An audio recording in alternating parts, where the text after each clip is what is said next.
Testing, testing, testing, testing. All right, and welcome. Hello there. How are you doing? The audio is on. Waiting for your visual. We are so close here. First week of the season. We're trying to get everything figured out for you here today. Of course, welcome aboard. It's the presentation of the Tallahassee Soccer Club live. It's, of course, your TSC Battle Lions going against the Jacksonville Armada. And so we tried to get it to you. The Old Fields March, of course. Rainy day here in Tallahassee. People late getting in, not the anticipated attendance we were anticipating, but Old Fields Battalion, the TSC supporters group, still getting loud and still getting proud here for the boys. A big one to start off the season. Of course, the crew will be joining with you tonight. Andrew Jude, Trenton Young, Joe Ward, James Ward coming aboard here. An exciting 2023 edition here. Jacksonville versus Tallahassee. Trent, exciting stuff. The 2023 season upon us. Year number 4 playing. 5th year of the organization here for TSC. Ready to get after it.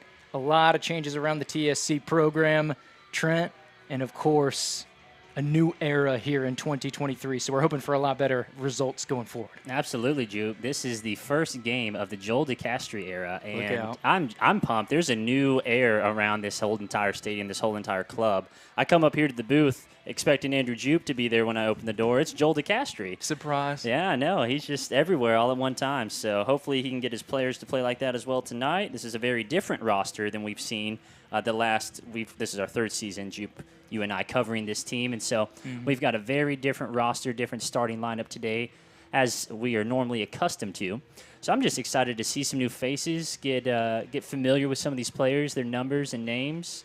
Give us a little forgiveness. I'm sure we'll probably mess a couple of them up. But, yeah, we've got our roster here in front of us, and I can't wait to see them roll the ball out there, man. Looks like the weather's going to hold off for just a little bit longer. It should be hopefully done for the evening. Been raining on and off all afternoon, so it hasn't sprinkled at all, I would say, at least over the last 15 or 20 minutes. So if you're in town, if you're listening on the radio, come on out. We got plenty of fun for you. Got some food trucks, got some brand new merchandise for this season, T-shirts, jerseys, everything. So, yeah, we're out here at Paul Russell Road, just off of Monroe. Kickoff here in about 19 minutes and 15 seconds. Absolutely. So, Trent, you talk about the new regime completely cleaned out and replaced the training staff and the coaching staff. Everybody fresh faces, like you said. J Money, Coach Joel's going to be driving the cart, but he's got some hardcore assistants with him, of course, from Charles High School, BMAC, Brian McDonald, assistant coach Mason Solari, goalkeeper coach Augustine Villardo, strength coach Emilio Medrano. And it should be an exciting affair. We got some new players, which we will get to a little later here. And, of course, we've got things to get rocking and rolling here as we get the presentation of colors over to our left. And, of course, as everything is here, Trent, you get the presentation of colors here by the local high school just a stone's throw down the road. It's the Rickards Raiders High School Junior ROTC presenting the colors here to the north end zone for us. Of course, down off Jim Lee. Depending on which way you came to the stadium, you might have driven right by Rick. Of course, big-time stuff going on at Rickards, and great that we can have a community partnership here for the JROTC. And we've also got some young talent getting ready to sing the national anthem. Trent, but of course, we talk about the young talent here. Let's go through some of these guys, some of these new faces. A lot of new faces here around the program.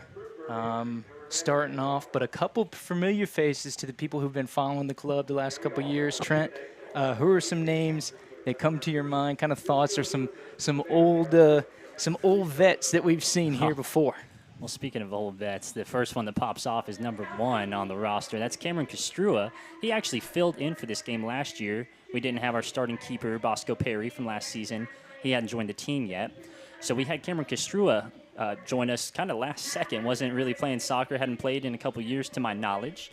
And he just steps in, and he gets the only draw against Jacksonville that they had all season. They won every other game in the regular season. They went on and played very well in the playoffs, deep in the playoffs.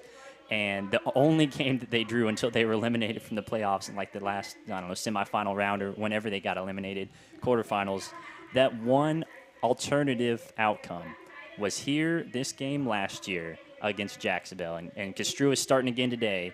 So hopefully we can one-up last year, maybe get those 3 points as opposed to the 1. Obviously, this is going to be a huge matchup, very tough, difficult matchup against a very stout Jacksonville team that is kind of dominating year in and year out at this point of the league, of the conference. But, yeah, Cameron Construa, that's the first one that pops off. Zuri Robinson played at Georgia Southwestern, was pretty electric in the few appearances he made for us down the stretch last year. I've heard some really glowing reports that he's actually been putting a lot of work in, both here with the team, individually, doing some private practice sessions, just really encompassing the game and taking it all in and trying to grow in his second season here for the Battle Lions. So Zuri Robinson, he's also going to be starting tonight. That's number 3. And then we also have Bennett Mitchell. How can I forget Bennett Mitchell, number 7, the outside back. Yeah, man, he's been a constant for this team the last 3 seasons since he's been here, and has played outside back, has played outside mid, can play really well with his left and his right, sitting in balls. Is a very physical player. So very excited to see him back out here. Had that tough injury last year and ended up missing the rest of the season. But he's back and he's healthy. I was watching him in warm-ups, and that's the same old Bennett Mitchell we've always had, man. Can't wait to see him get back out there. Absolutely. Variety of new players coming into the mix as well, from all over the place. Of course, we got number 2, Samuel Jimenez, Club Deportivo from Honduras, Trey Smith from Humboldt State, Matt Wallace from UNC Charlotte. Of course, we got Nick Padilla, of course, with FSU ties. So he plays club ball over at FSU. All so, right. of course, still that Tallahassee feels. We see the referees coming on to the pitch here. And, Trent, we'll leave it at what you said earlier. Of course, don't remember seeing these referees before. Nope. So here we go. So we're excited to support this new refereeing crew that we have here. No prejudices. In the Gulf Coast Conference. Hopefully not. As we get rolling here. Continuing down, yeah, and this is, let's go big picture as we talk about the players. We'll get to them a little more later. Of course, here in the DeCastri era that you say, Trent. And basically, it's about organization. It's going to be about fight. It's going to be about intensity and togetherness. Those all kind of make up with a couple other things are your quote-unquote battle lion mentality, Trent. And so those are the things that are going to kind of prevail, hopefully, if everything goes according to plan. Of course. And so you should get a nice blue-collar team fighting for here as TSC always is. Yeah, definitely something that we're used to seeing out of these boys. Very gritty team. Don't necessarily have the pedigree that a lot of these players on Jacksonville have. These guys play D1 colleges all across the country. I think we've looked, some of them play for like Notre Dame and stuff before. I mean, they're getting these guys from everywhere.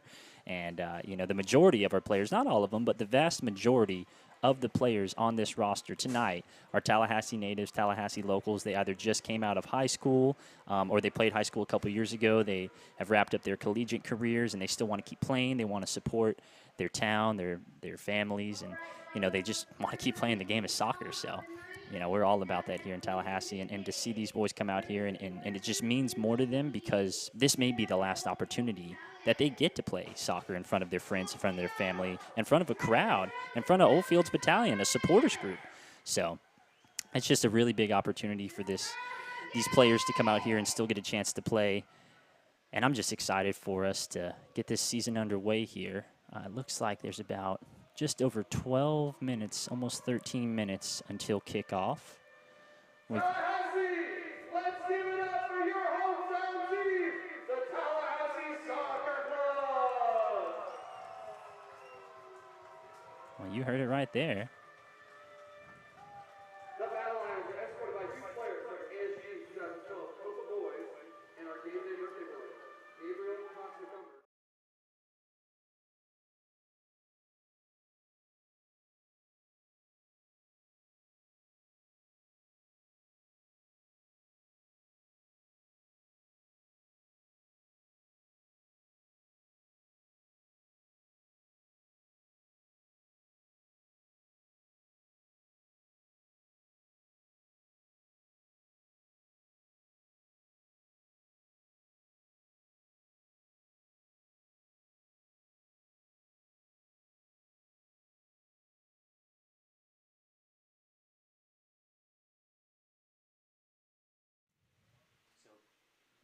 course, we got the Rickards Raiders, JRTC, coming back in here once again with the presentation of the colors after the player introductions here, which will, of course, give way to the national anthem. So we'll make sure to get you the starters and players for both teams on the upcoming.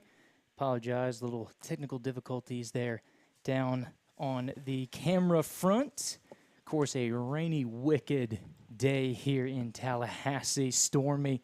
Pre-game has now subsided. Some of the equipment getting a little wet here, so having to dry that off and making some adjustments. So we apologize for your leniency, and we'll try to keep things clean as we go forward.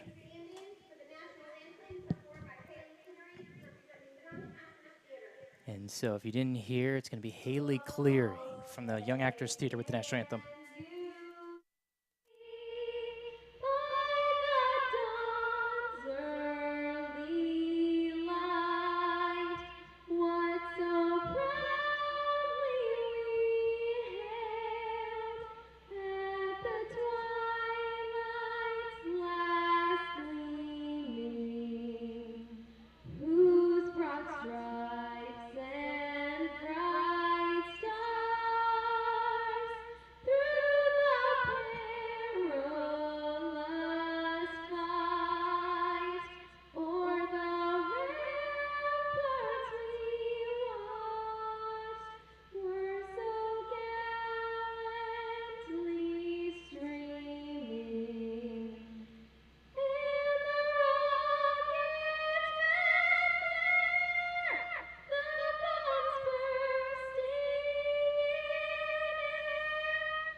And there you are. Haley Cleary, job well done, I say, Trent. Absolutely. She, I believe, actually sang one of our national anthems last year. So good to have her back out here again. And what a great way to start the season, Jupe. Absolutely. Couple more fans rolling on in here. It's a shame because this really was a festival, if not for the storms. Had a lot of people anticipated to come out here. Trent, of course, getting over 800 last year to open the season in this game. And so they were anticipating about 1,000, but the storms have kept a bunch of people away. It was relentless today here, Trent. Got a couple tornado warnings, depending on which side of town you are in. But luckily, minimal damage here around town, so we've been told.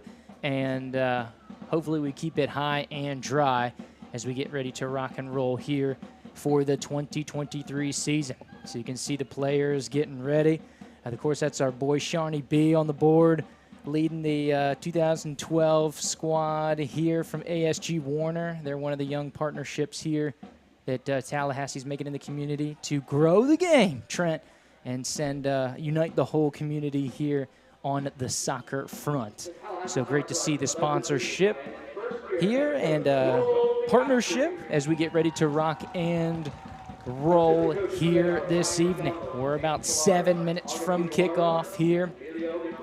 TSC, you can see down at the huddle here, and the starting lineups upcoming for your Battle Lions. We're going to try to wait for the PA announcer going forward here. And here we go, number 4, Rafa Alcalea.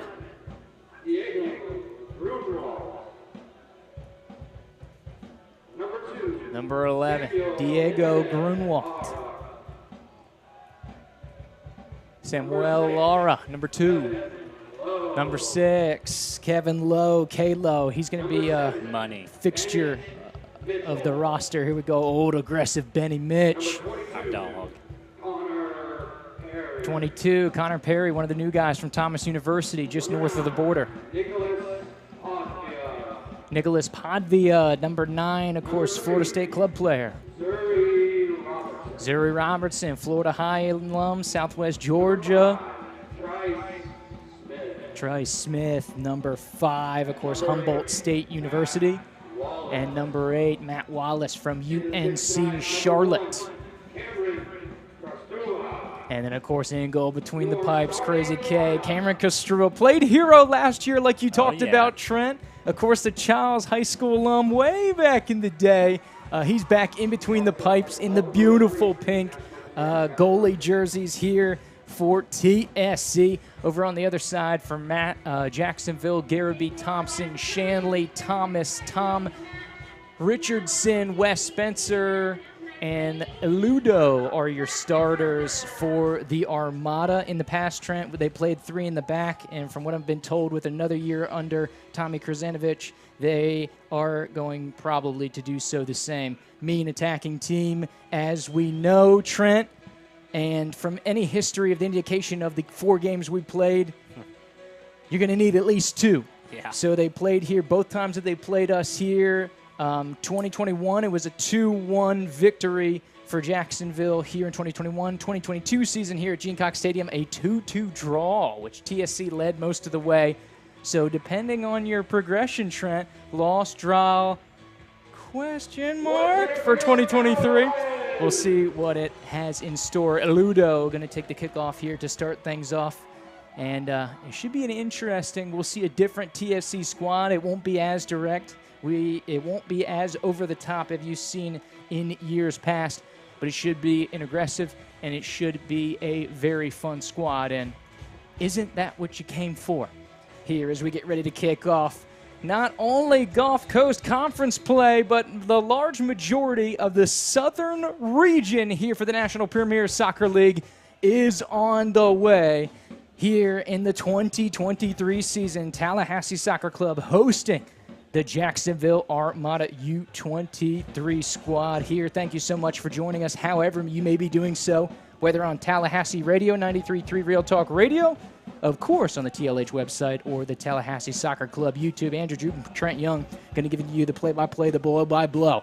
And here comes Kevin Lowe. We talked about him. He's going to be the distributor and trying to get some offense here quick, threading it through there. A dangerous-looking ball, but it's going to be scooped up here by Jacksonville's man between the pipes. Garrity, I believe, is going to be the man in goal for the Armada. Yeah, I really like that attack there. Kevin Lowe able to win the ball at about the 40-yard line. Looks out wide to his right, finds Grunwald. He appeared to be a left-footed player the way that he sent that ball through, moved his hips around the ball. So that's very interesting. Obviously, again, we haven't seen a lot of these players play, so we don't know their foot dominance or their tendencies. So just something to keep an eye out on early in the game. Absolutely. Threading it through. Connor Perry in the area, hounded by Rafa. Over on defense, Jacksonville looking to press early. Like we said, a dangerous attacking squad who loves to kind of get up and down the field. And last couple years, they've been absolutely dominant. Back-to-back regular season champs here in the Gulf Coast Conference. And we'll see. Of course, last time they played, it was a very one-sided effort out in Jacksonville. So that's been the split, right? We play them here in Gene. We give them a super mean fight, Trent. And then we go out in Jacksonville the last couple of years, we've got absolutely demolished. So well, we gave them a fight for about 15, 20 minutes. It was tied 1-1 at one point. They were pretty ticked off about that one goal we got from Cousin Cy. So. That's true. So hopefully from a different story as Kevin Lowe's going to come out and collect it out of the back, and that will be a common theme. Oh, yeah. Here for TSC, the press on, Eludo, and, of course, Coimbra. Dangerous goal scorer who I believe was injured for a lot of the year last year. He's a very solid player there for Jacksonville, can really pile it in.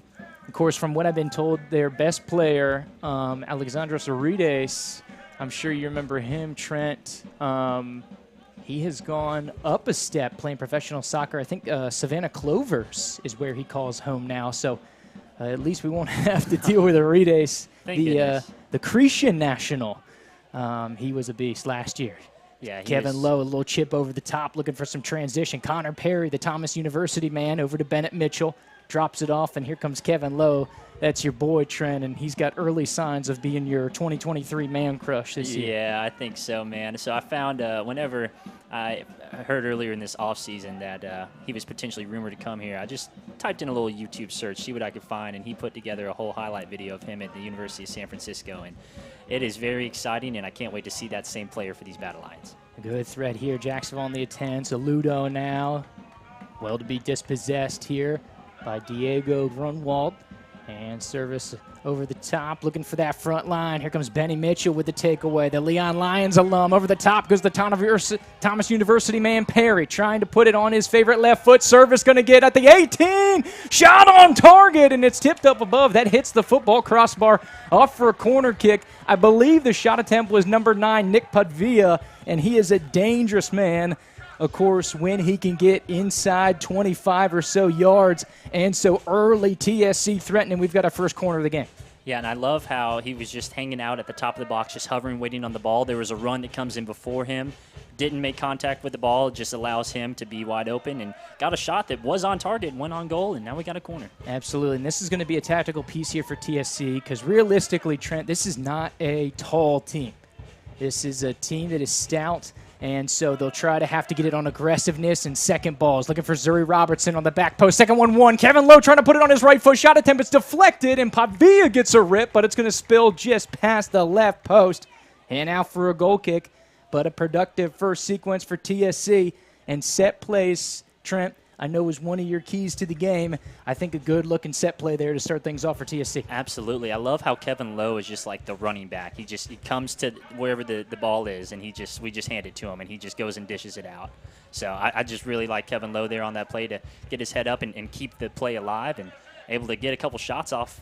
And, I mean, man, this is not the same Tallahassee team that we've seen play in this game the last couple of years, coming out very hot and aggressive early on tonight. There you go. Go get you some, boys. That's what we need. Try to throw it over the top. This one's going to be a free kick going the other way here for TSC, of course, in the Saturday golds this year. Got to love those beautiful gold uniforms at home. As tripped up is Perry going after that one.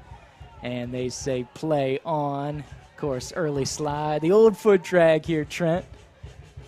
Yeah, there was a little forearm Heisman extension there on that, but we'll go ahead and forget about it for now. I hope these refs do too. Seems like they have.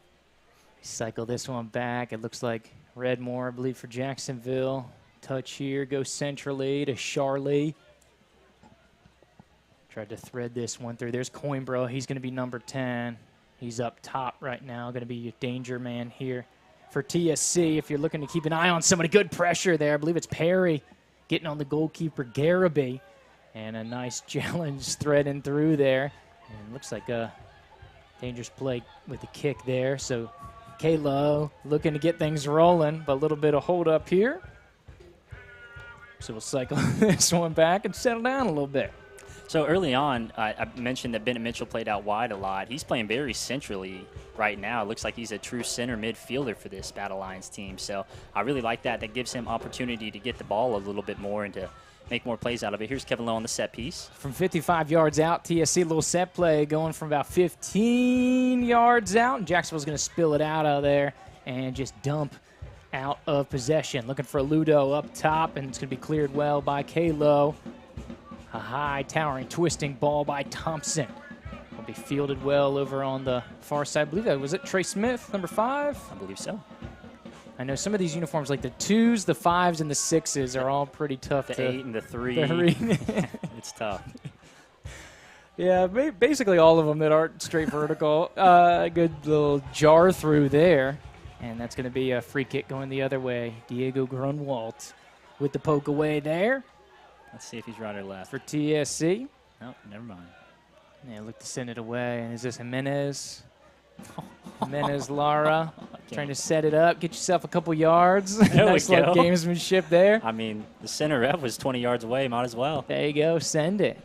Like we said, this looks to be a fresh referee staff. There's Zuri Robertson, the Florida High alum. Decleated, and they say play on. Dispossessed, Savio looking to jumpstart things over to Coimbra on the ground, looking for a Ludo. Castrua off the line, keeps it out of danger.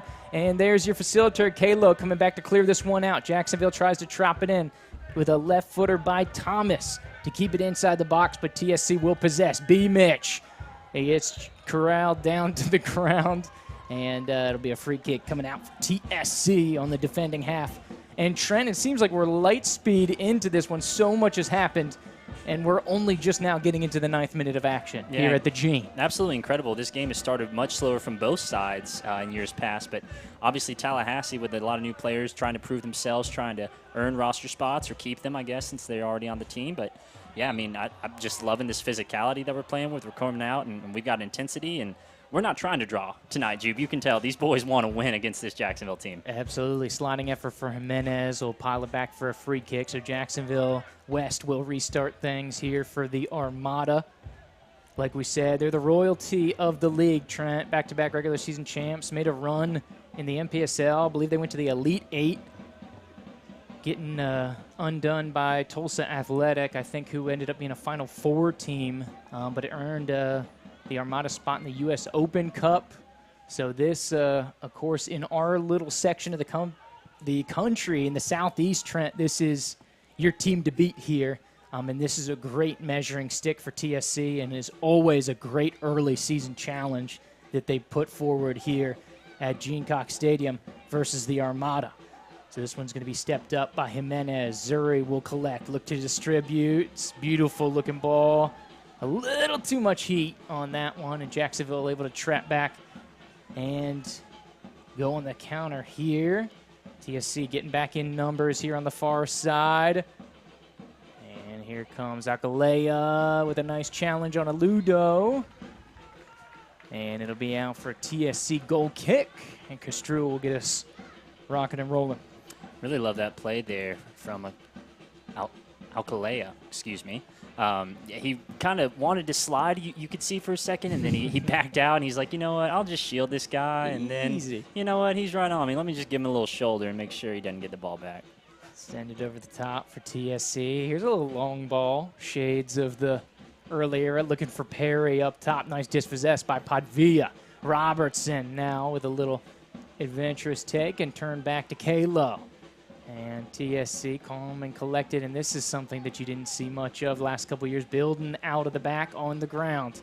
Perry slide it on over, try to get the 1-2, tripped up, and it gets through. Bennett Mitchell on the play on. He's got Padvilla on the backside. Mitchell, here comes some secondary defense. He's about 10 yards from goal, now circling to the top of the 18, entering ball, try to get it to Padvilla, and cleared by Jacksonville. But a very collected attack here for TSC going forward. And this is a team, they've got the spring team that's now training Trent pretty significant, not quite year-round, but they've played 6 or 7 competitive friendlies, since January, including colleges and some other teams. Of course, the Southwest Georgia team from Albany, Sowegans, who we'll see in a home-and-home affair here later on this season. So the spring team, we haven't got all our college boys yet, but these guys have been in game action. You see Coach Joel appealing for, I don't know if that was a handball or that the ball had already gone out of bounds, but love to just see him right there at the play and expressing his voice early on. He's a very passionate man. Yeah, passionate, organized, precise, and what you see is what you get. Not going to hold it back. Trying to go over the top, looking for Perry. It'll skip into the box, and Garibay will give chase to that one here for the Armada. He'll throw out short to Redmore with the left foot blasted up top to Ludau, and it'll be dispossessed by Kalo. He gets into the attacking third, challenge from behind, and Tom will get called for that one. More often than not, you can work that one, Trent. Yeah. Kalo's got that little bit of Johnny Fitzgerald in him. He's just a little bit smaller than, the majority of the other players, and so whenever that physicality occurs to him, he's just able to kind of take it on the chin, fall down, and get that free set piece that we're always after. 40 yards from goal. We're about the width of the 6-yard box here on the near side. Is Kevin Lowe trying to send it. Upper right 90? That's where you think it's going? 6 battle lines in the box. Trent, I might have to mute your mic if he goes upper 90 from here, my man. Hey, going back post, about 10 yards out. Jacksonville will win this one, but spills out another corner opportunity here for TSC. So good win early, good aggressiveness, and a solid first 12, 13 minutes here for TSC, Trent. I'm really excited about what I've seen out here. Organized, effort, and relentless so far here in the early going. Yeah, a lot of possession, a lot of free-flowing, not necessarily sticking to positions, which can kind of be a downfall at times. But with this Jacksonville team, I think that's kind of what they have to adapt to, and they've done a fantastic job already. Just, what are we, 13 minutes in? There at you the go. 13-minute mark. Perry's on the keeper. This is going to be an in-swinger for Lowe. Going back post, looking for Robertson. Jacksonville win the initial one. And then a secondary ball is going to send in by Jimenez. Tried to be flicked onward. Falls inside the box. And it looks like a handball situation there. The old pop-up off the turf. I think they're going to put that one on Smith as that one pops up. So Garibay will get it going down from the back. Here on TSC Live. Good pressure, and TSC's going to come away with a takeaway. Bennett Mitchell, about 25 yards from goal, will be dispossessed here by Jacksonville. A little notions of what could have been a dynamic chance. And here comes the aggressive Mitchell, and that was always going to be a foul there, and he'll get a talking to for that one. Oh, Bennett Mitchell, of course, in the book. What's that, first card of the season? Yeah. 14 minutes? Didn't even take us 14 minutes, Trent. That might be the first one in the whole country for the MPSL. All right. Definitely the first We'll take one in the East Coast. I think only the California teams start this early. You know, TSC, will be on match day 3 by the time a lot of teams in this conference play. Like Pensacola, the team that we play in 2 Saturdays, Trent, that'll be match day 3 for us. That will be their match day 1. So, of course, TSC gets them rolling off and early, but I think week 3, match day 3, is that target date that our captain, Johnny Fitzgerald, should be back into the mix. The Tallahassee native. Tallahassee Messi. Of course, I believe he was all-conference in the MAC up at Akron this He year. had such a good season, dude. He was nasty up there for the Zips this year. As this one's going to be out of play here near side, about 40 yards from goal on the TSC defending half. And it looks like they want to send the throw-in back. It was too far up, I believe, so they want to come on back now. I think they're catching on. TSC's done that a couple times. Grunwald's going to take it here from the near side. Not us taking every inch we can get. Big throw, looking for Padvilla. And he's gonna be a physical presence. Okay. That's another one. Got to be careful though. Remember, Trent, we got those accumulation rules with those yellow cards, so you don't have to get two yellow cards in a game to get tossed. We had a number of players on the old accumulation rule miss a couple games, so we'll have to keep an eye on that. I need to brush up on that regulation, but I think it's once you get 4 yellow cards in this season, you have to miss or something like that. We'll have to brush up on those. But, yeah, there is a such thing. This one going to be cleared out well here by TSC. About 8 yards from goal. Jacksonville look to regroup, drop it off on midfield all the way back to Garibay, the keeper, 25 yards from goal as Jacksonville goes to cycle it around. Now, long ball over the top. One well, low stress there. Trey Smith on the takeaway here, or the win for TSC. And it looks like Bennett Mitchell's been moved up top. He was kind of running with the forwards there as like the only other forward opposite of Smith. Yeah, he's kind of that flex mid. You know, he played a lot of outside mid with the personnel we've had the last couple seasons, but he's definitely got some attacker to him. So he will get the green light going forward. I'm thinking maybe Coach DeCastro just wanted him to go up top a little bit more to maybe stay out of the midfield and keep from getting that yellow here. The second yellow, I should say. But I don't know. It looks like he's dropped back a little bit more now, so I'll keep an eye on that. We got to start the season. You know, that's one thing for TSC hasn't changed. One of the most penalized teams in the conference from a season ago.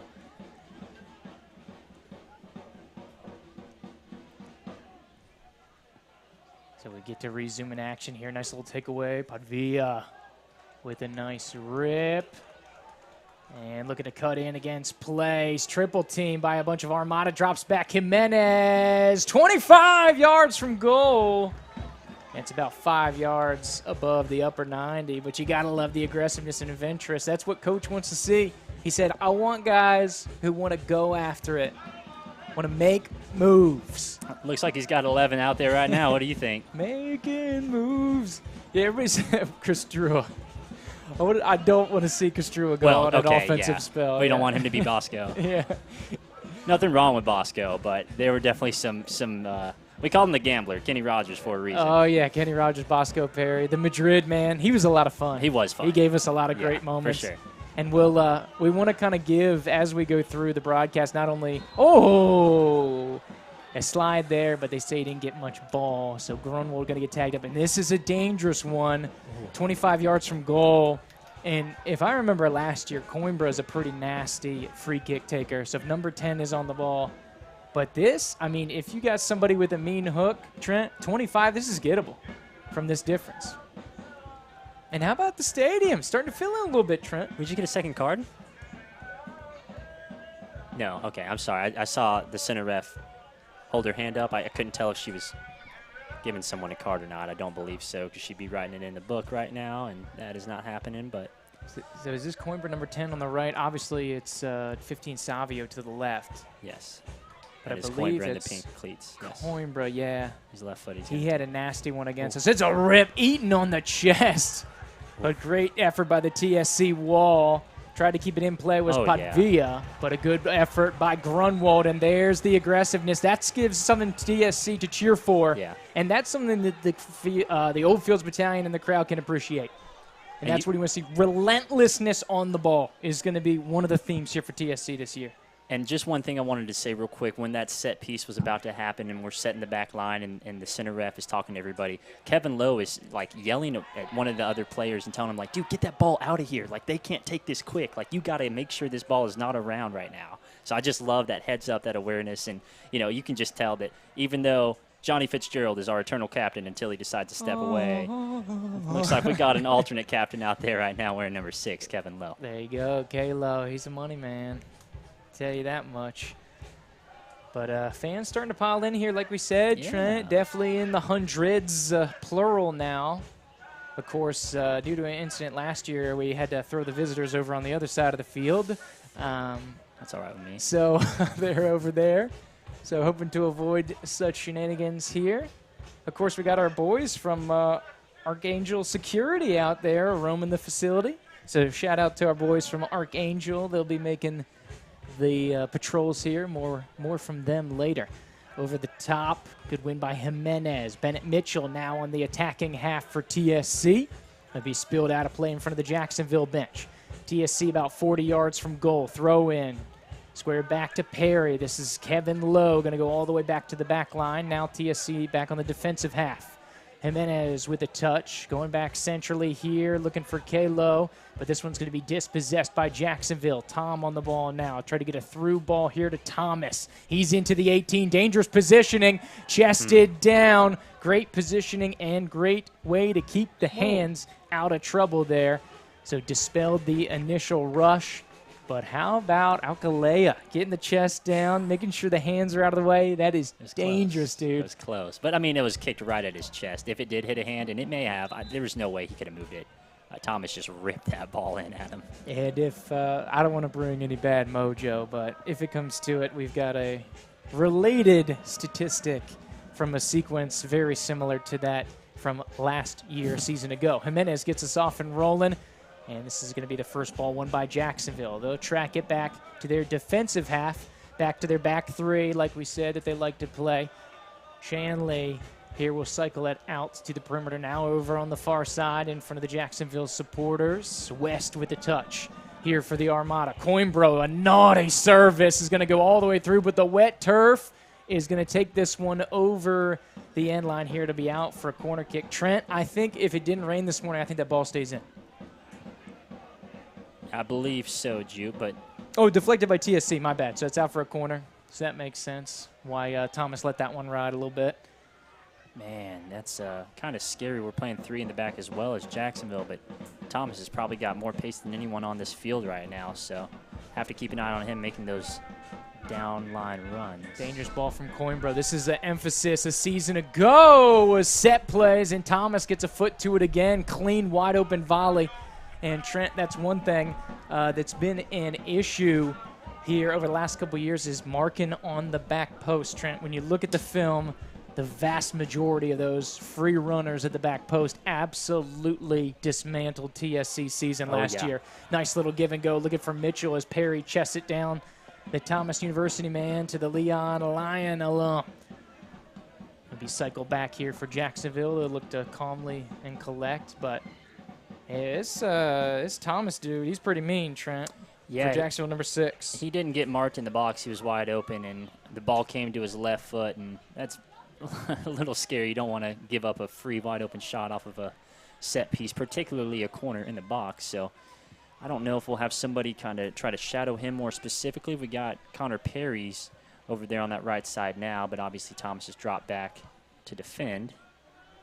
This one's over the top, looking for Perry, going to be won by Jacksonville, about 40 yards from goal. Tried to poke it free, but Tom still on possession here for the Armada. It's going to be squared out. Approach midfield service onto the attacking half for Jacksonville. Aludo, a couple ping-pong deflections here. Coimbra trying to go over the top, and it's going to be a sliding effort here from TSC. Really can't believe they say play on there. Over the top, looking for Perry. But Jacksonville collects and will redistribute Redmore on over to the midfield for West for the Armada. It's going to be taken away and dumped out. Here's Perry to Mitchell. Some quick one-touch action here going to B. Mitch. Looking for the run deep, and this one's out of play, of course, to Jacksonville in front of their own bench here on the near side. 25th minute of action here in this young 2023 NPSL season. That feels like we just played 50. There you go. Action-packed, dude. Lots of stuff going on so far tonight. Remember, NPSL rules give you 7 subs, Trent, so you can use the full 18. Maybe we get Tyler Sloan, the youngster out there, the Lincoln man. Get him in the mix, a goalkeeper. Of course, Stonehill College man as well. Now, would that be his first appearance with his senior team? I believe Officially in a regular season conference game. it Not any friendlies or anything. would. I'll have to check because for some of the season last year, he's headed to Stonehill, of course, but he was ineligible because he was under the 16-year-old mark. Yeah. As Bennett Mitchell just gets a forearm to the chest. Oh. Now that'll fire Mitch up a little bit. Oh, yeah. As Jacksonville's looking to hold up play here. And this We'll is a have a little chippy game every conversation. year. This is nothing new. And a little, I don't know if you could hear that, but we got the crowd mic going this year, and Oldfield's cheering a little We Call Shenanigans. I like them. They're loud and proud down there. Oh, yeah. They're packing in nice down there. The old Oldfields Battalion, of course, paying homage to the Dale Mabry Air Force that used to train here in Tallahassee, of course, on the current campus of Tallahassee Community College over on the west side. Kayla with some service into the box. Finds a battle line flick back in play, looking for that secondary run. But a good little flick back there. Trey Smith get involved. Robertson will track back. And here's Kayla with the possession, and he'll clear it out of danger. Perry chests it down. He's looking for Padvilla. And this will be collected here on the backside. Looking for Mitchell. And try to hit Padvilla centrally. Chested down, getting low. Alcalea to collect this one. Over to Trice Smith. Chip up, naughty little ball there. Zuri Robertson over on the far side in front of the fans of the visitors. And Robertson looking to take the throw in. Of course, Southwest Georgia State man, Florida High alum. Little turn here, adventurous take. Pavia now with the right foot, squared it off, going all the way across. And Jimenez is able to catch up to it. Good on him for doing so. Grunwald now tracking back, so a little bit of uncomfortable play here, but Kalo going to calmly collect and try to cycle back. Here comes some pressure by Coimbra. Jacksonville trying to poach here as TSC was kind of exposed in some wide play. But Jacksonville going to let this one go on over the end line as the through ball unsuccessful here for TSC. 28th minute of action. Almost a third of the way home here from Gene Cox Stadium. The Coliseum of prep sports here down in the Big Bend, Trent. Not quite to capacity of 5,500 here today. If only. Maybe one year. Maybe one home opener. There you go. We'll see. take it. Keep building, baby. Yeah. That's what it's about. Keep building. Of course, the underdogs playing on the south side here, the gritty Battle Lions. Trent, you look at the national standings of the regular season.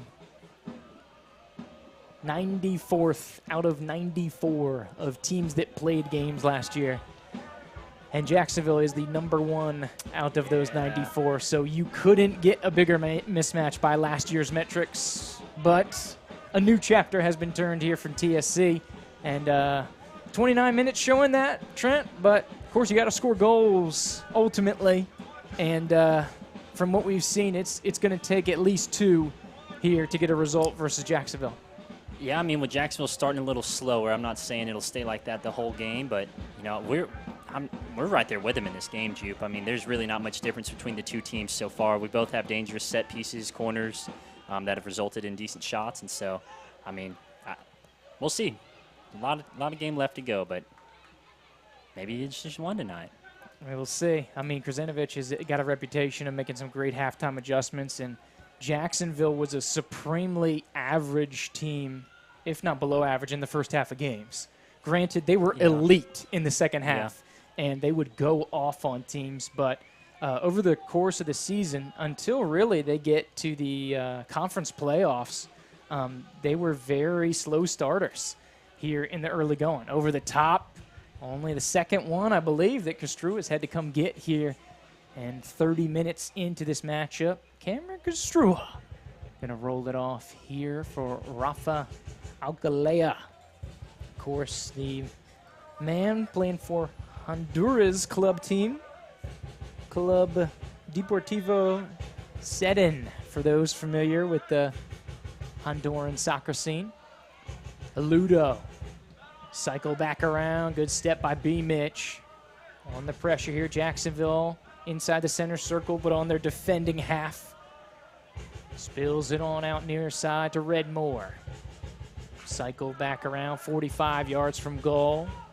Shanley in no rush.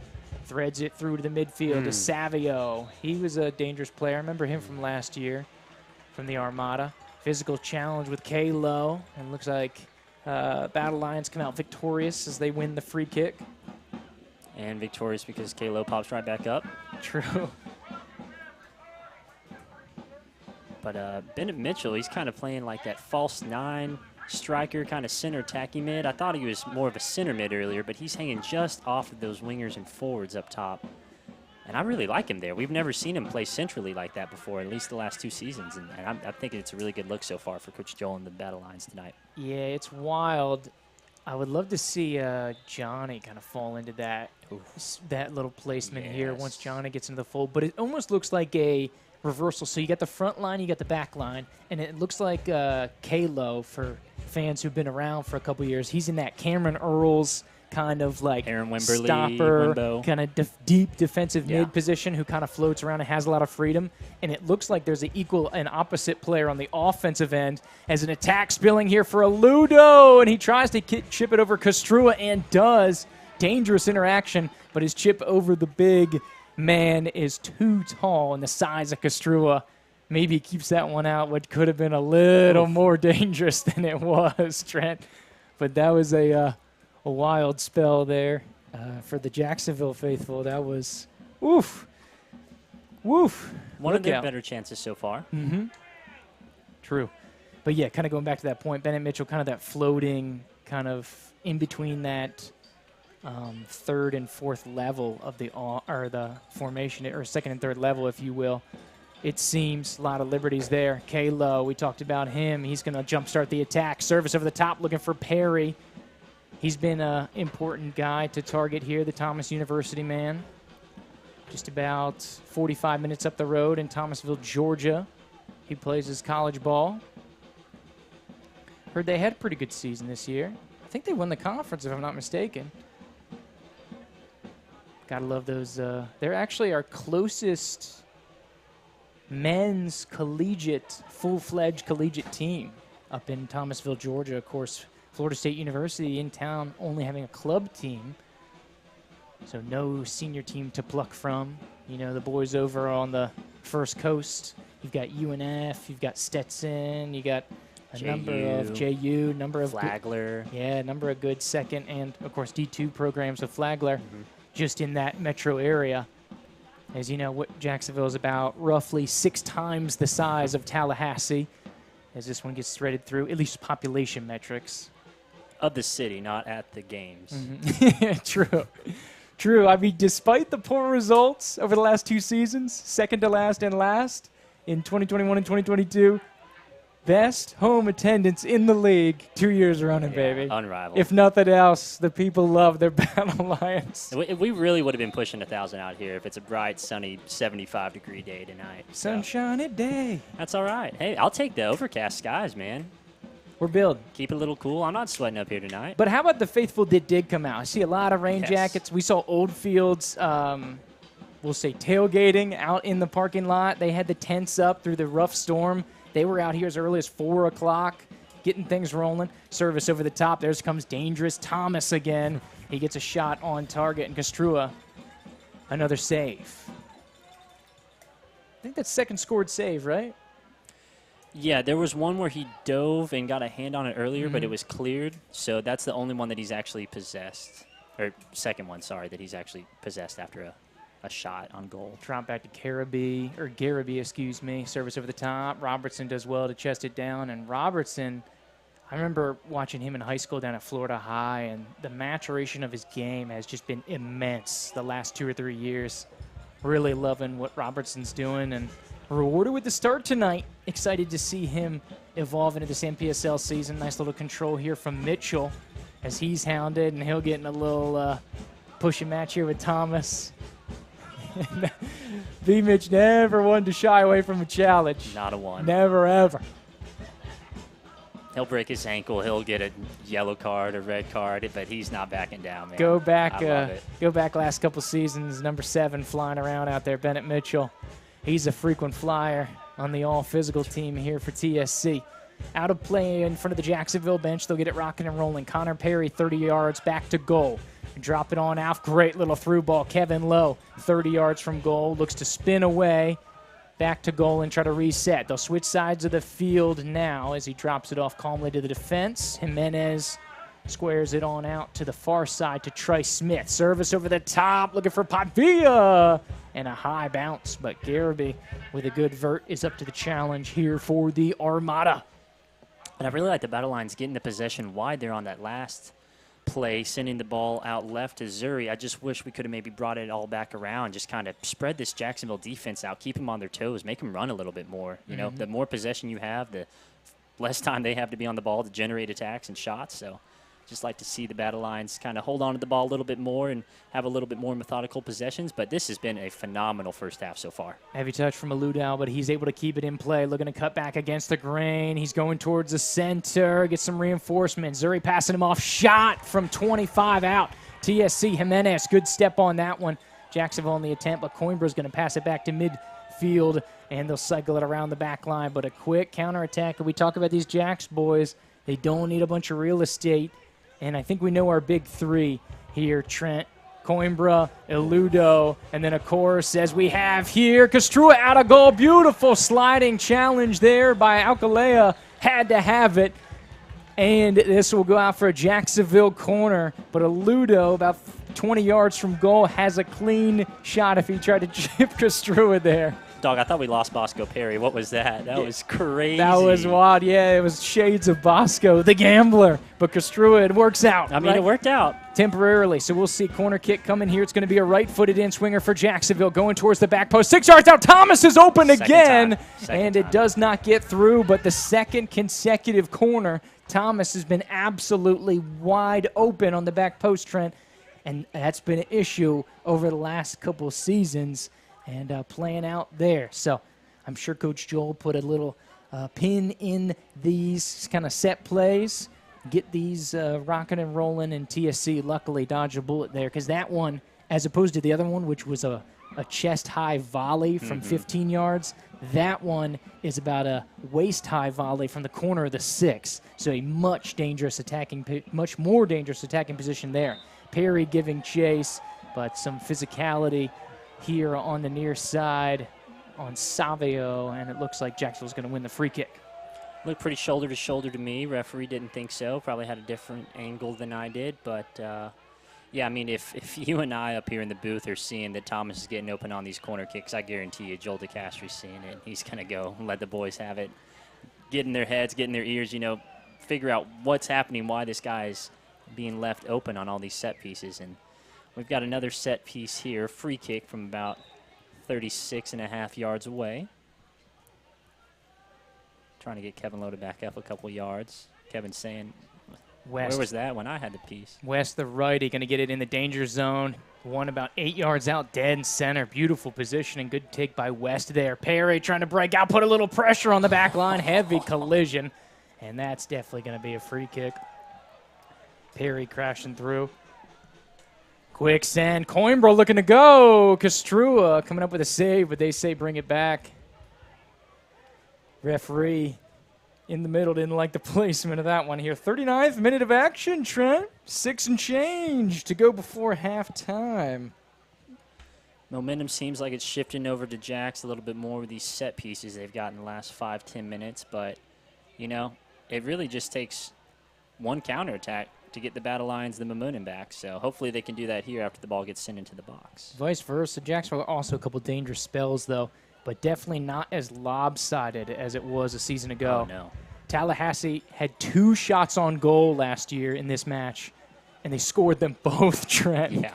It was, from what they had, it was an absolutely perfectly executed situation. Dangerous possession. 25, Coimbra! He rips it off the crossbar and dodged a bullet there. TSC looking to clear. Bennett Mitchell looking for Perry. It'll be chested down here by Jacksonville. Threaded out to the perimeter. Here as they look to get rocking and rolling. Savio and Tom tried to thread it through, but a little too strong out for a TSC corner, but a wild sequence. And that's a dangerous one coming into the center of the field. We talked about the dangerous Coimbra, and he gets a clean rip there right off the crossbar. The only thing I'll even be slightly critical about from the Battle Lines so far is I think just the lack of communication. Obviously, brand new players, these guys don't know each other that well, but there's just been a couple incidents in the defensive third, Yep. sorry.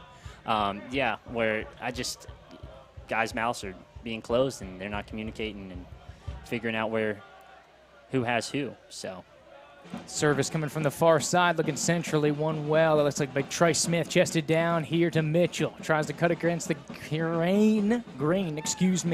Kevin Lowe's going to square it out to Jimenez. On out to the perimeter, about 40 yards from goal. Thomas with the takeaway here.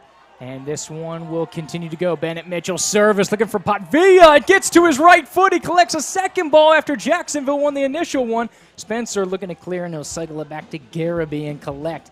But an opportunity there for TSC. And this has been a hairy couple minutes. Like you said, momentum kind of changing. Last 4 or 5. Jacksonville getting a couple good chances. Little build up. Here comes Perry. And a heavy chested clearance there by Thomas, and he's fired up as TSC gets the throw in over here on the near side. We're just about jumping into the 42nd minute of action.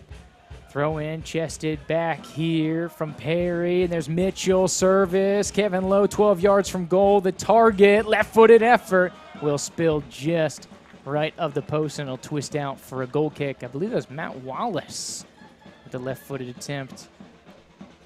Yeah, that ball was kind of chest, waist high, kind of awkward. He had Zuri Robinson out on the left, but I don't think he really had the time and definitely couldn't bring the ball down and possess it. So not a bad idea to take a shot. We always need the shots, Juke. There you go. And I think it was Jimenez, actually. Yeah, Wallace not on the field. That was a 2. Like we talked about, there's 2 and 8s. Very similar. 42nd minute, Jacksonville in the attack. Here's Thomas again, threatening. Good sliding challenge. And Castrua is going to track back and get this one. But a good sliding effort. Alcalea. Now 2 or 3 desperation slides from him to keep things out of the danger zone. A little sportsmanship, make sure Thomas is all good. But you see him, I mean, he's kind of the true center back on this back 3 that we've got playing tonight under Coach Joel. So, I mean, he's been the guy whenever there's a forward that's about to go one-on-one with Castrua. He's the last man left. Looking for some service, trying to orchestrate here. And that's one thing with the formations that we have here. When Jacksonville throws numbers forward, we talked about the open players, and that's also a product of some solid offensive play calling here. I say play calling, it sounds very football-ish, but just like a mentality and knowing those channels to go through, and looked very dangerous a couple times here. Have the Armada thread through over the top. Padvilla, arm to the face there. They play on back to Garaby. Some pseudo pressure here from Mitchell. As they clear this one, looking for Thomas here near side. Now in the defending half, TSC able to dispossess, and Kalo is taken down 50 yards from goal as he looks to turn. So it'll be a TSC free kick over here on the numbers. Right on that, about that 40-yard line here for the Battle Lions. 44th minute of action. So minute and stoppage time to go here in the opening half. I believe we were level pegging at the half last year. I think it was 1-1 at the break. Of course, we had an early goal. I think it was like 16th minute from Cousin Fondo. Of course, one of a couple of players. Here's a yellow card here. I believe that's going to get on, was that 21? I thought that was West, or was that Savio? I thought it was 15. Okay, we'll try to get that updated card list because we know we've got some to catch up on here. But regardless, TSC inside the center circle on their defending half. You're going to get things rolling. It's going to be Alcalea, the director of that back line. Ludo putting some pressure. Number 96. What a wild jersey number. Very rarely do you see the 96. Very rarely do you see anything over 25. Yeah, especially here. Perry, nice little bit of control, threads it out. Rip straight at Garaby. But a nice attempt there. Grunwald, gotta love the effort. Shoot's gotta shoot, Trent. 45th minute. And he's been playing a little bit of that wing back, outside mid, and kind of pushed up a little bit there to help out the attack there. Great step from Kevin Lowe. Oh, good win, K-Low. Launch that counterattack. Irvis over the top, looking for Padvilla. Garaby's going to backtrack back into his own box and get going. Ball comes wide out left to number 5, Redmore. Sends it up. Good cutoff there here defensively. With his Grunwald on the near side. It's a throw in. Bennett Mitchell giving some chase, adding some pressure to this one. Into stoppage time we go. Probably won't need much, maybe a minute or two. I know we had a ton of stoppage time overall last year. Oh, man. And I think a lot of complaints from the league on that.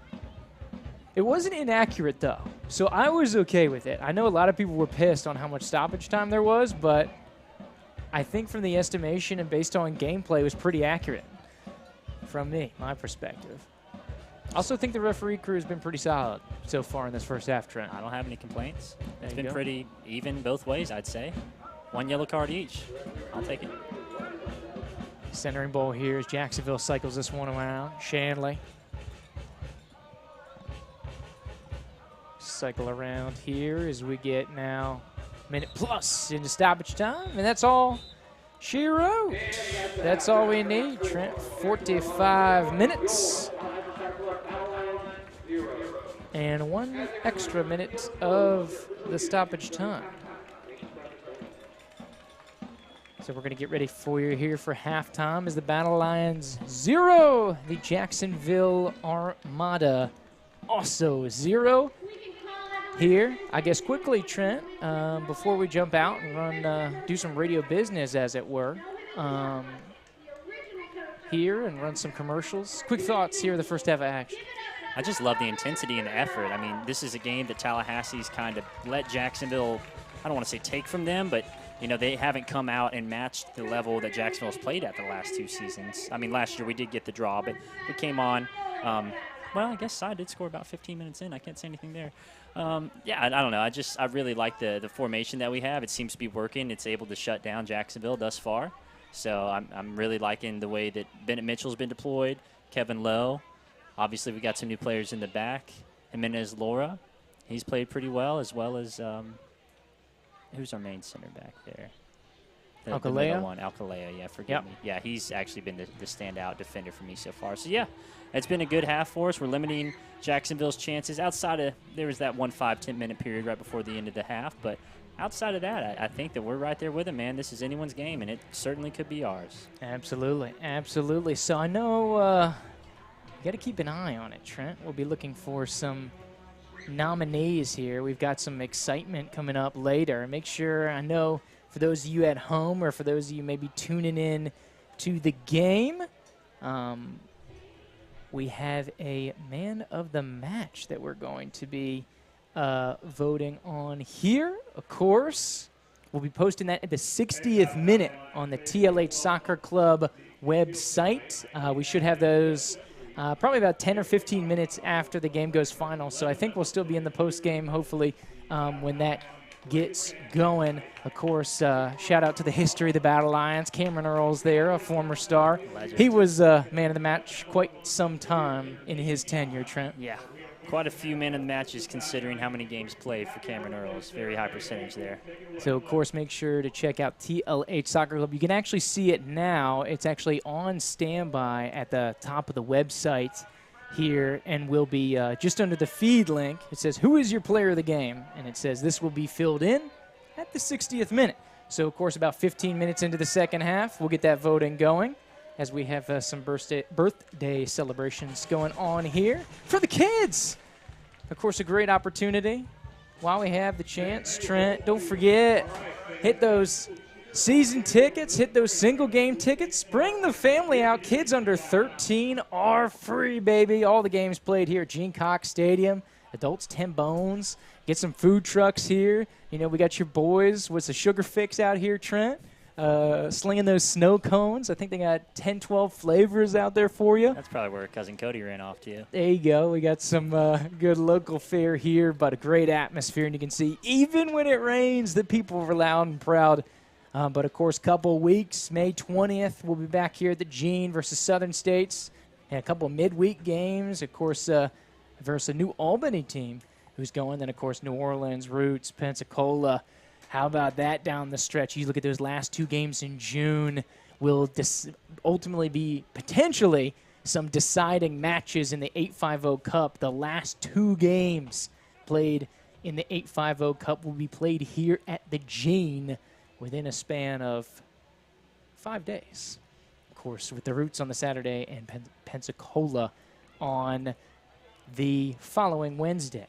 Of course, 850 Cup, for those of you who don't know, is for all the teams here in the Gulf Coast Conference who are in the 850 area code. So, of course, the Panhandle extended, if you will, Panhandle in the Big Bend here with Tallahassee Incorporated, Pensacola Football Club, two-time reigning champs, back-to-back, Florida Roots, and then ourselves, the big three there. So while we are still keeping it with you, Trent, I know we have our word for our buddies at Archangel Security, man. They are out here doing their rounds, making sure everybody's being safe and sound. Tell us a little bit about Archangel Security Agency, providing the security, the official security provider for TSC in the 2023 season. Absolutely, Jupe. So Archangel Security Agency is a local veteran-owned security guard company servicing the greater Tallahassee area. We offer competitive rates for armed and unarmed uniformed guard services, uniformed and plainclothes personnel protection details, public and private property patrols, including construction site and apartment complexes, home watch services for individuals or families on vacation, crisis response, including fire watch services, and property threat evaluation and reduction. You can reach us at 442-288-9172 or at archangelagencyfl.com or by emailing us at archangelagency.fl@gmail.com. Archangel Security, committed to excellence. There you go, and we see them making the rounds, keeping everybody safe here. So thank you to Archangel, providing some fantastic service out here. They're doing such a great job for TSC. So guys, if you're looking for security, help support the people who support TSC. Check out our boys. Give them a call. Archangel Security Agency, taking care of business. We're going to jump out here for a quick commercial break, and then we got the numbers man, Joe Ward, in the house here on the other side. Come right on back.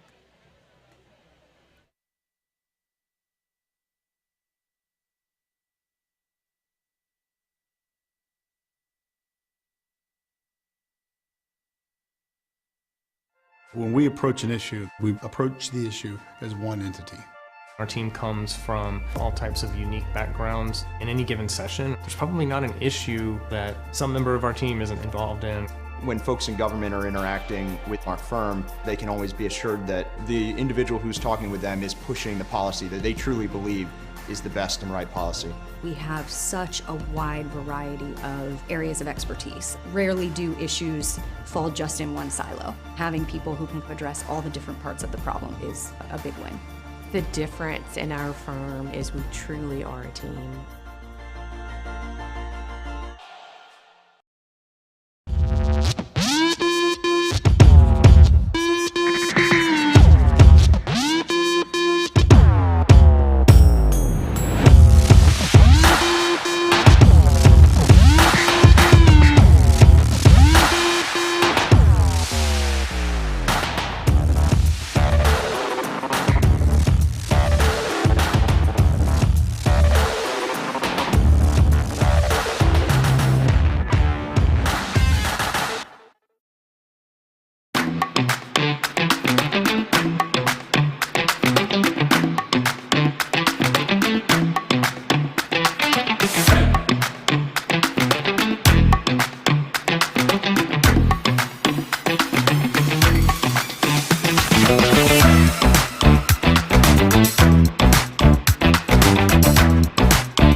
From getting back in the game to getting back to exploring all this life has to offer, our dedicated team is here for you every step of the way.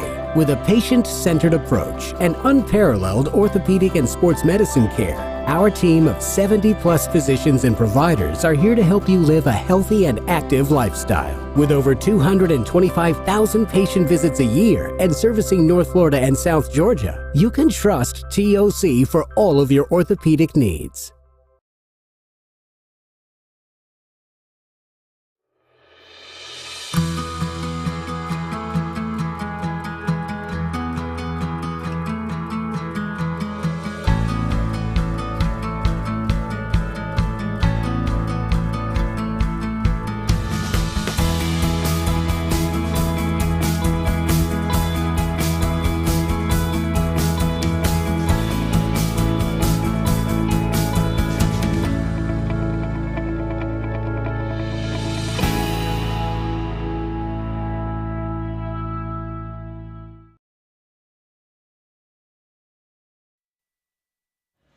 And welcome back to the lovely Gene Cox Stadium here at halftime.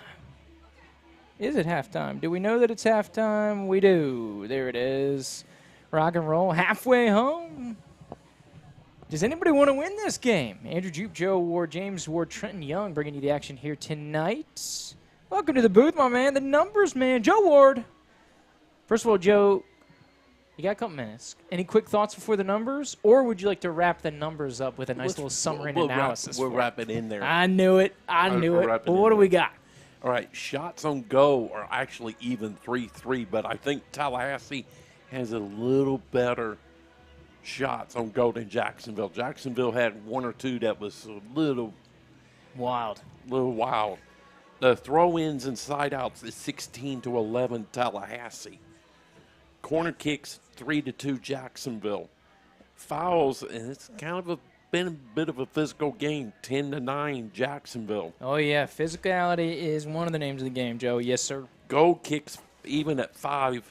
Free kicks 11-8 Tallahassee, and both goalies 2 saves each here. So it's been a relatively even game. I do think Tallahassee has a has been slightly better on shots on goal than Jacksonville. More as far as like higher percentage stuff. Mm-hmm. Yeah, there were a couple free ones though, and that is what concerns me. On the back post, Thomas, number 6 for Jacksonville, 2 clean looks. I know one was like a chest-high volley from 15 yards out, but there was another one on the backside of the 6.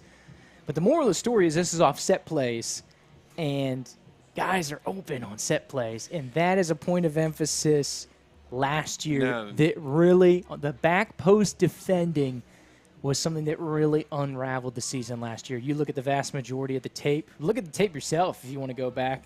The back post goals are the ones that were absolutely brutal. But luckily, hasn't been an Nothing's issue. gone in. But you mentioned what, 3-5-2 setup? So Yeah, so that's the setup we were looking for, kind of very free-flowing at times, but that's the style they like to play, yeah. well, defensively, they might need to send at least one person back also. Kind of change it up a little bit, give Jacksonville a bit of a different look at it here, because if they're going if they keep showing it, eventually Jacksonville's going to get comfortable with it, and then you're going to see a set play that's going to result in a goal. Yeah, and you kind of see Jacksonville, a couple spells of counterattack, especially the last 5 to 7 minutes. I think Jacksonville would win the game. Tallahassee dominant at large stretches outside of that. So you look at the first half as a whole, I thought TSC was kind of the more aggressive/dangerous team, which is kind of rare compared to Jacksonville. But Jacksonville historically has been very good at halftime adjustments in the Krzanovich era, and they've been kind of day and night, or night and day. Whatever's the better one has been in the second half, because we talked about it during the broadcast, Joe, season long. You look at whoever Jacksonville played for the large part, of course. I'm talking broad strokes of last season. And, they were an average team in the first half. But the second half is when they would truly – they were elite. They were elite. It's all about adjustments. Yeah. In any team sport, it's all about adjustments. What adjustments does Jacksonville come out with? Yeah. Here, because I think they know they got a spot they can attack. If I'm Tallahassee, I would, let's say the open area's left side in the second half. Send another defender back and kind of cover that up. Put this to like a 3-4-3, something like that. Yeah. Make Jacksonville think a little bit. Don't give them the same look, because if you give them the same look, I'm telling you, they're going to find the weak spot eventually, and then it's going to be Jacksonville's going to get a goal here. Absolutely. And unlike a lot of teams, so Jacksonville plays 3 in the back as well. So they're familiar. They see it all the time. They know how to attack it, which isn't really the case for teams kind of around not only in our conference, but around the nation. So we have an opportunity where, we're at halftime here at the Gene Cox Stadium. I just want to give a couple words from our sponsors here. Of course, thank you to those supporting TSC here this season. And, for those of you who love TSC, why not support those who support us? So just want to say thank you to our wonderful community partners going forward here. Of course, we got to start with Archangel Security Agency, committed to excellence. Of course, a local veteran-owned security company serving Greater Tallahassee, offering competitive rates, armed, unarmed, guard services, plainclothes protection details, private property patrols, public stuff, construction sites, apartments, wherever you are, whether your family's on vacation, property threat, and reduction evaluations. 442-288-9172 or archangelagencyfl.com. Email them at archangelagency.fl@gmail.com. Archangel Security, committed to excellence. Also, Joe, we got the old Southern group coming on this year. Ruvos, thank you. How about the Curly Girl team? Corrine Johnson, the Realtor gang there. Bannerman Landscape, Yeti Concrete, City of Tallahassee, Marquee Software, Grova Creative, helping do some great graphics in the uniform designs. How about Varsity Sports Tallahassee, of course, helping out the broadcast portion of this for you. And so many more. Smitty's Tap House, Michelle Arsenault, Young Actors Theater, of course, some performers there. DSG, Visit Tallahassee, TOC with the medical personnel, and so much more. Proof Brewing Company, of course, they will have the post-game going forward here. Urbana and Richie, they've been a long-time supporter. Tally Maccheck, they're on the uniforms, and Envision Credit Union. we want to say a big thank you to our supporting sponsors that we have out amen here. to that. These teams can't do it without these sponsors. Absolutely. And that is what is so greatly unique about TSC. Joe, it is a 4.0 bona fide 401c3 nonprofit, and it is completely community funded. There's no rich millionaire paying all these fees and everything that has to be done. This is completely funded by the community.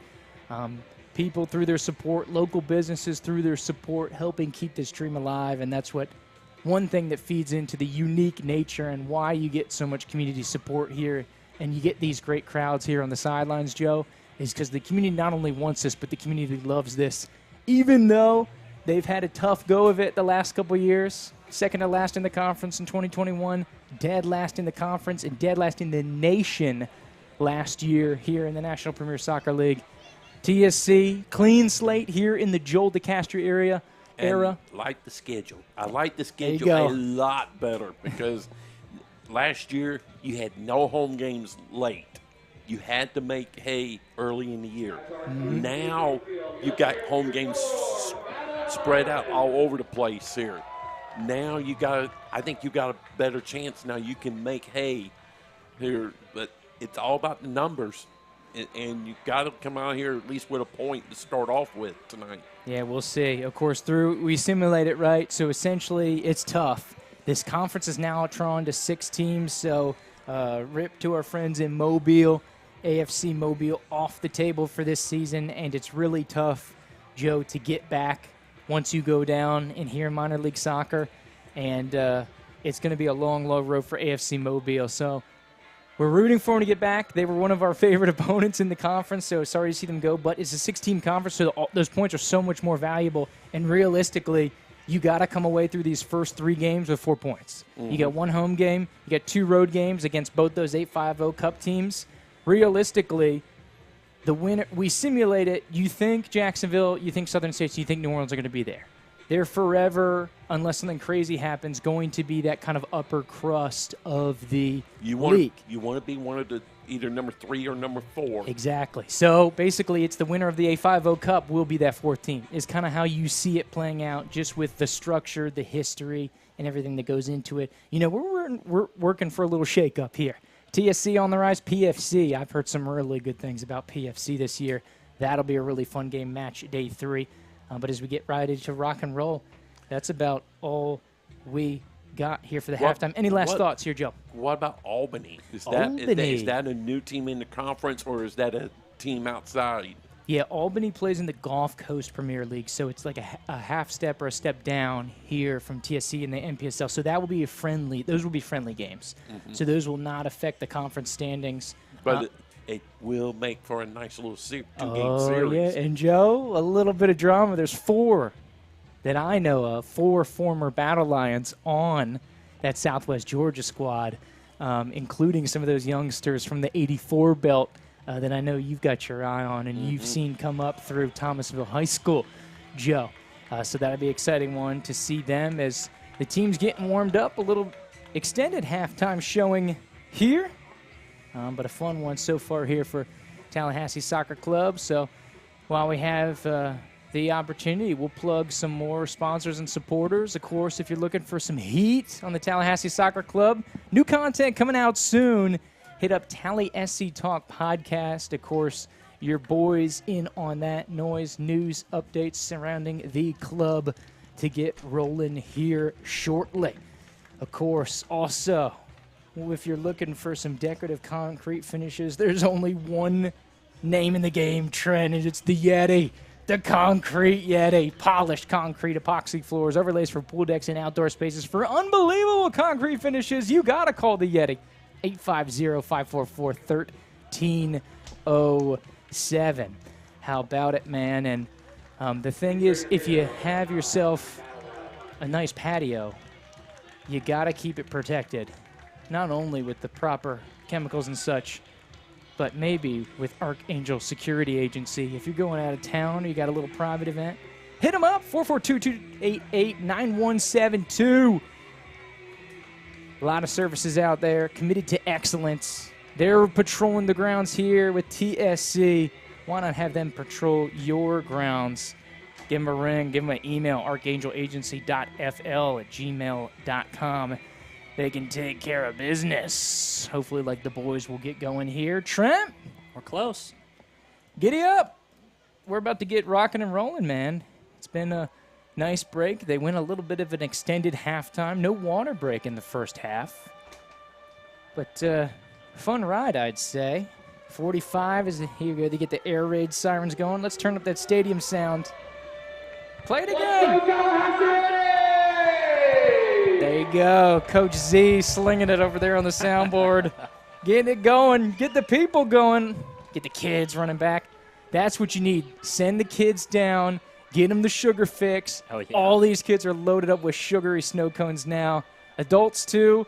Let's get some sugar going. Let's get fired up. Second half of action here from the Gene at Gene Cox Stadium.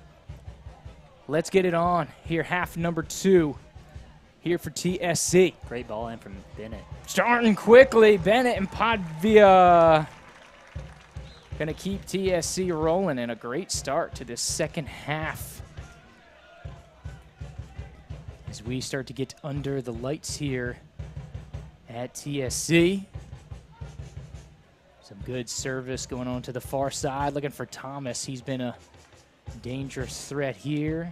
Looking at the TSC squad, I'm seeing no differences. Everybody looks the same. Yeah, Padvia, Perry, Mitchell, Kalo. So no substitutions here, it appears, for TSC at the halftime break. Saw a few players with their pennies on warming up at the end of the half, but probably just stand fresh for later substitutions. Absolutely. Potentially. Couple players tumbled down here about 30 yards from goal, looking to go on the counterattack. Tried to thread that one through. Some physicality over on the far side. The TSC defending half has some shielding going on the far side there. Wow. I can't believe that went against Tallahassee. It might have been a ball to hand situation there on Grunwald. But good job of keeping his feet. I don't know how he kept his feet there, Trent. That was kind of blowing my mind. Don't skip leg day. There you go. That's one way to do it. Yeah. Got a set piece coming in here from about 38 yards out on the left side. Going to be the end swinger. Gets it to the front post. Flicked. Oh, wow. That was a very, very dangerous header there that just narrowly goes wide. Was not touched by Kastrua. That will be a goal kick. But that was a very dangerous play. The most dangerous chance, I'd have to say, by far for either team tonight. Ball goes out. That's going to be a TSC throw-in. Zuri Robinson. He takes the throw. He drops it back. Trice Smith sends it up forward. Pavia fighting for the ball. Gets it back over to Kevin Lowe. Kevin Lowe with a quick throw into Perry. Back to Kevin. Kevin with a nice little chip over to B. Mitch. B. Mitch out left. Hits it off the chest to 22. That's Spencer.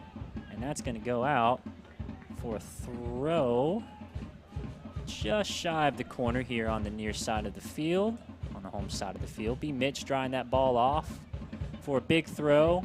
Looks like it slipped a little bit. B. Mitch in hot pursuit. Trice Smith heads it down. B. Mitch tries to flick over the head of number 3. That's Thompson. Mitchell throws it back into Perry. Perry's looking for Mitchell again. Mitchell gets it. He's going to drop it. That's to Smith. Smith looked like he wanted to switch it. Didn't have the space. Gets a nice little meg. Ball goes out again for another TSC throw-in. And Padvia really strong there to win the ball down. And Jocelyn in the box gets some help from Kevin Lowe. He pressures. Ball is cleared up to the 30-yard line, headed by Trice Smith. And Jacksonville collects possession. They wheel it around the back, out left. Looking to start their next attack.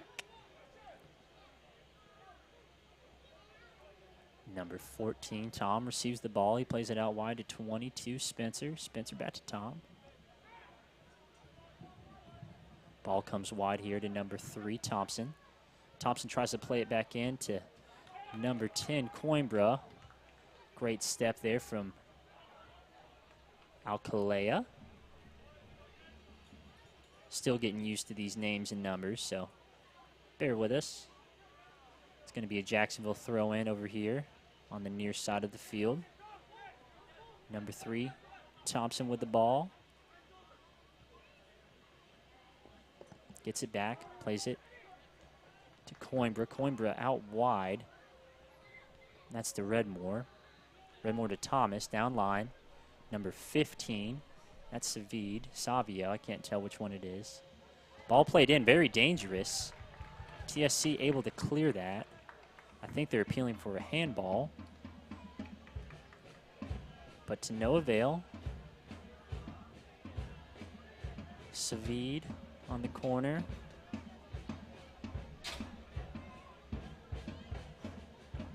It's going to be the end swinger looking near post. Oh, that went a little back post. And that was, oh my gosh, a goal line clearance. Somehow it stays out, Trent. I don't know how that one didn't get to the back of the net. Fantastic play there, and we apologize for the technical difficulties with the camera. We had to readjust it. They just started taking the lights back on, so we had to work on our camera to make sure we get that clean-looking picture as we go here. But how about a wild sequence there, back behind, or back on that back line, Trent? My goodness. Sometimes it's better to be lucky than good. Got that right. TSC's been both so far tonight, so we'll take it, man. Ball sent up by Alcalá. That's going to be collected by the keeper. Big throw out left. Out to Redmore. Redmore looking Thomas down line.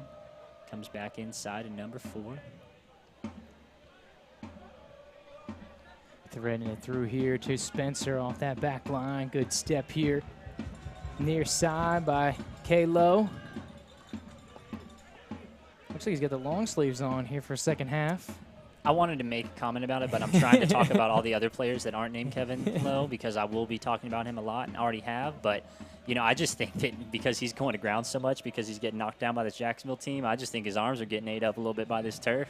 I mean, maybe the Cali kids get a little chilly out there, dude. Used to that warm weather. I know it gets brisk out in San Francisco. They don't have the humidity we have. There's no way he's cold right now. So sliding through here to Coimbra. A little dangerous spell looking here to Aludo. Now 25 yards from goal. Don't let him connect with that one. We saw a dangerous effort in the first half, similar from Jacksonville, coming centrally here, and this one's going to be out for a goal kick. So Ludo takes that ball from his left onto his right, and he dribbles across the frame of the goal, and there are 5 to 6 battle lines just cemented right in front of him. There was no lane for him to get that shot through. So well done here. Castro going to play short, and TSC playing out of the back, something we very rarely saw a season ago.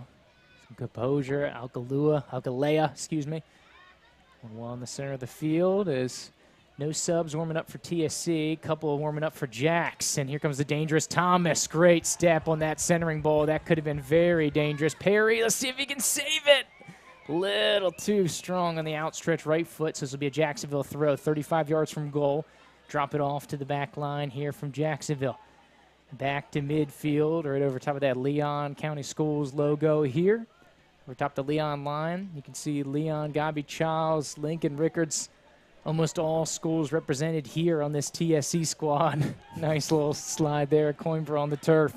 Quick starter, Padvilla wanted to get rocking and rolling, and we have an infraction here. Looks like Coimbra is going to get in the book. Right. So tag up, yellow card here on the Jacksonville Armada, man. Just want to remind you, this is a TSC supported, presented, organized, and produced broadcast. This is a local radio broadcast, so this is obviously a pro-TSC situation. We will give respect to Jacksonville and their players, as we have so far if you've been listening to us, but a trigger warning for those who are tuning in and wondering why this is sounding like a pro-TSC broadcast. It's because it is designed to be just that. So a TSC throw-in here, a nice little dangerous position, about 20, 25 yards from goal. Bennett Mitchell, long throw, is going to get in about with Wise here of the near post. Zuri Robertson gets a foot to it. Looks like he got on top of that ball, just dragged it wide to the right post, but a good take here by Robertson. Good to see him get a rip. Kind of playing in that Bennett Mitchell role that we saw him play the last couple seasons tonight. Bennett Mitchell and Christian Vanuk out Drew there Daunt. on the back line. Drew Daunt, Never yeah. forget. That left side back. Yeah, unfortunately, so happy trails to the Daunt bros. Of course, both playing collegiate ball, I believe. And so we will not see them this season. Nice start over the top. Has Perry. Puts this one on the ground looking for Padvia. Back to Perry on the perimeter. 10 yards from goal outside the box. Left-footed in swinger. Tries to bring it down. Kevin Lowe on the ball. 18 yards from goal at the corner of the 18. Fakes the overlap to Robertson. And he'll look to switch fields on over to Jimenez. Still an opportunity on here for TSC. Perry, 25 yards from goal. Overlapping run to Jimenez. Last touch by Jacksonville. And it will be a corner kick for TSC. Incredible play there from TSC, just very relentless. Perry gets stopped the first time he sends the cross, finds it on his left, goes back post to Kevin Lowe. And that's a great run there from Samuel Jimenez Lara.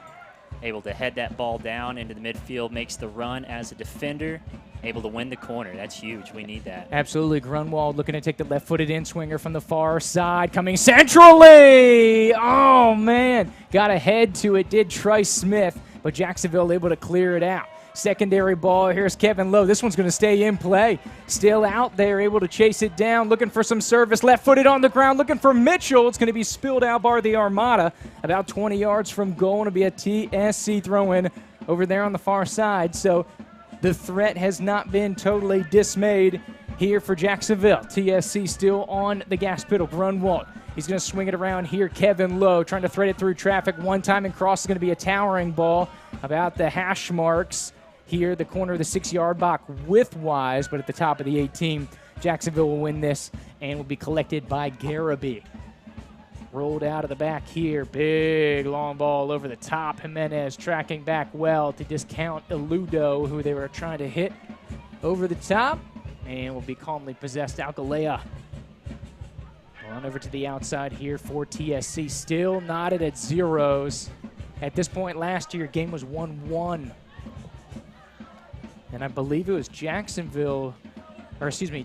who struck, what was it, 64th minute. Peralta. Joey P. Had that absolute banger. legend. Talk about the Mount Rushmore. TSC goals? I actually fake teased it. I was going to ask a trivia question, Trent. Leads the franchise record in minutes played, Joey Peralta. From Thomasville University. I wouldn't have got that. Our South Georgia boys. That's a good one. I was going to step on that one, but I couldn't ask right as we were talking about him. So shout out to Joey P. and the Peralta family.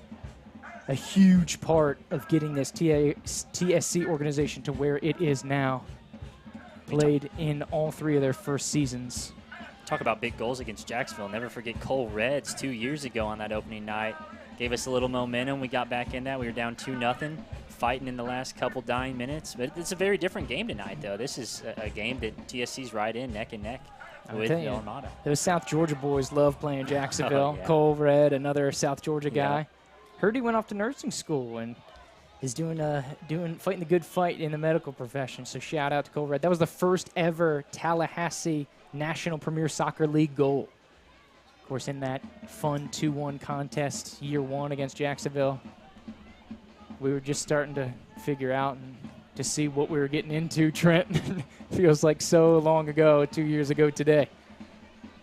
Also feels like it was just yesterday, doesn't it? Absolutely. Threaded out to Jacksonville West, looking for some service. This one's going to get in the box, looking for a Ludo, and a good win in there by Algalea to clear it out of the danger right now. And so good win here by TSC. Drop back to Robertson. Kept in play. Well, it looked like it was kept in play, but ref says going the other way. So chance from Here We Go Battle Lions from the Old Fields Battalion, trying to get the fans up and rolling. Of course, they are the genesis of the drums over there. Heard we got an extra drum into the mix this year, Trent. All right. So shout out to our boys from Old Field Battalion. This one's going to be played back all the way back to Garrity. Sounds like our drums are in tune, unlike some of the other organizations' drums in this conference. Not pointing any fingers, not saying any names. The sun's down, and Trent Young's still throwing the shade, baby. If your drum's out of tune, you know I'm talking about you. There It's you on go. Throw in from the near side's going to be Thompson. We got a fun conference, though, don't we? Oh, full stretch save, Castrua. Oh, top 10. And the big man, look out. Dun-dun-dun, dun-dun-dun. Dude, he was fully vertical on that one. Horizontal. It's one of our former affiliates here, but of course no longer. For the radio audience on 93.3 Real Talk Radio, that was absolutely gorgeous save. Cam Castrua, full stretch to his right. He goes parallel to the ground in his pink keeper jersey and keeps us at 0-0 here in the 60th minute. Yeah, that was one of the better saves I've seen in this conference. I mean, we had the Wofford Wall, Grant Wallum, a few years ago, and he had his fair share of dynamic saves. But, I mean, that shot was on target. He absolutely had to completely lay out like that to get the glove on it. Perfect save. Fantastic. That's one thing. Had some good keepers over here. Because you talk about Conference Player of the Year, Hugo Parisi, back in the GCPL days. 2019, I'm looking at his banner right now. Talk about Grant Wallum. Talk about Bosco Perry. Tyler Sloan's been in the mix for years. There you go. As a We're waiting for the youngster to get up and rolling. He's been with the U19s. Cam Castrua. He's been a good guy to lean on here. And there's some rumblings of some another keeper to come here. You know, of course, with the college rotation, you don't get all your players until match day 3 or 4 typically. Coimbra, he's going to go on target. Castrua required a save, and he'll punch it out. Told you, man, last time on the free kick, we know Coimbra's dangerous. Of course, early in the season, he was leading the conference in goals before his injury last year. It took him out for a long stretch. This one's going to be threaded back through here for Jacksonville. Spencer looking for Coimbra once again. Zuri Robertson, great step, little heavy from Pavia. Looking for Kalo. You got to roll that one. You can't heal that one. Size not out there anymore. Let's see, skip, and substitution pending. Looks like we're going to see a little fun and excitement flavor of Charleston. As we have Nicholas Pavia coming off. Great job by Nick Pavia. Great addition to the 2023 team, the FSU club man. And Stafford Dowling, number 10 from the University of Charleston. All right. Into the mix. So day is done for Pavia. Of course, unless it's concussion protocol, which it doesn't look like it. If you are subbed out, you are done for the day, Trent. Of course, but MPSL allows you 7 substitutions, so you can use the full 18 men of the active 18. Oh, instant action here for Dowling. And if only there were a couple defenders behind him, that one may be good to go. Dang, it looks like he's rocking a little bit of a mullet there. Got the flow in the back. There you go. There you go. This one's going to be called up here. Free kick for TSC. 45 from goal, Trent. You like this as an opportunity for some action, little set play shenanigans? Yeah, so I don't know where Kevin's going to send it. I mean, we got everybody lined up on the back. I don't know if he's going to send it there. We're going to send somebody front post. Looks like we got 22 Connor Perry on that front post. And he's going back post. 4 yards deep, centering ball. A beautiful touch to get it on the ground. Trice Smith. And then Perry scoops it over the top. Attempt on goal does not go in. A gorgeous set play from TSC. Low to Smith to Perry.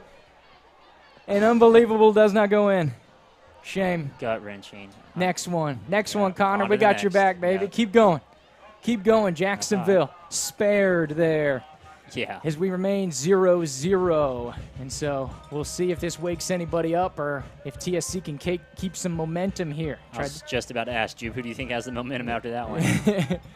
So some nice little couple minutes coming here from TSC. Perry, he's back on the ball now, looking to rebound.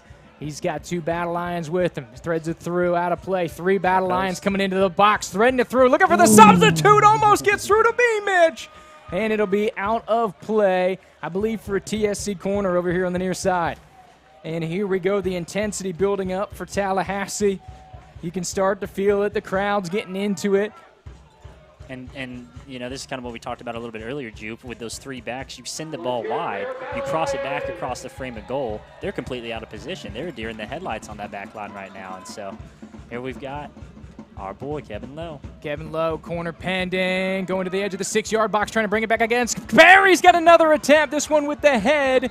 And it's going to be a high kick inside the box. Look, it's going to be the call there. So this one will come out for Jacksonville as we got a player down, but another productive set piece for TSC into the danger zone. A couple touches into the box for the Battle Lions, something that we did not see a lot of last year, Trent. So I'm liking the progress, some dangerous prodding attacks. And these are some chances here for TSC. Of course, you got to cash them in. When you got the big dog on the ropes, you got to land the big haymaker, Trent.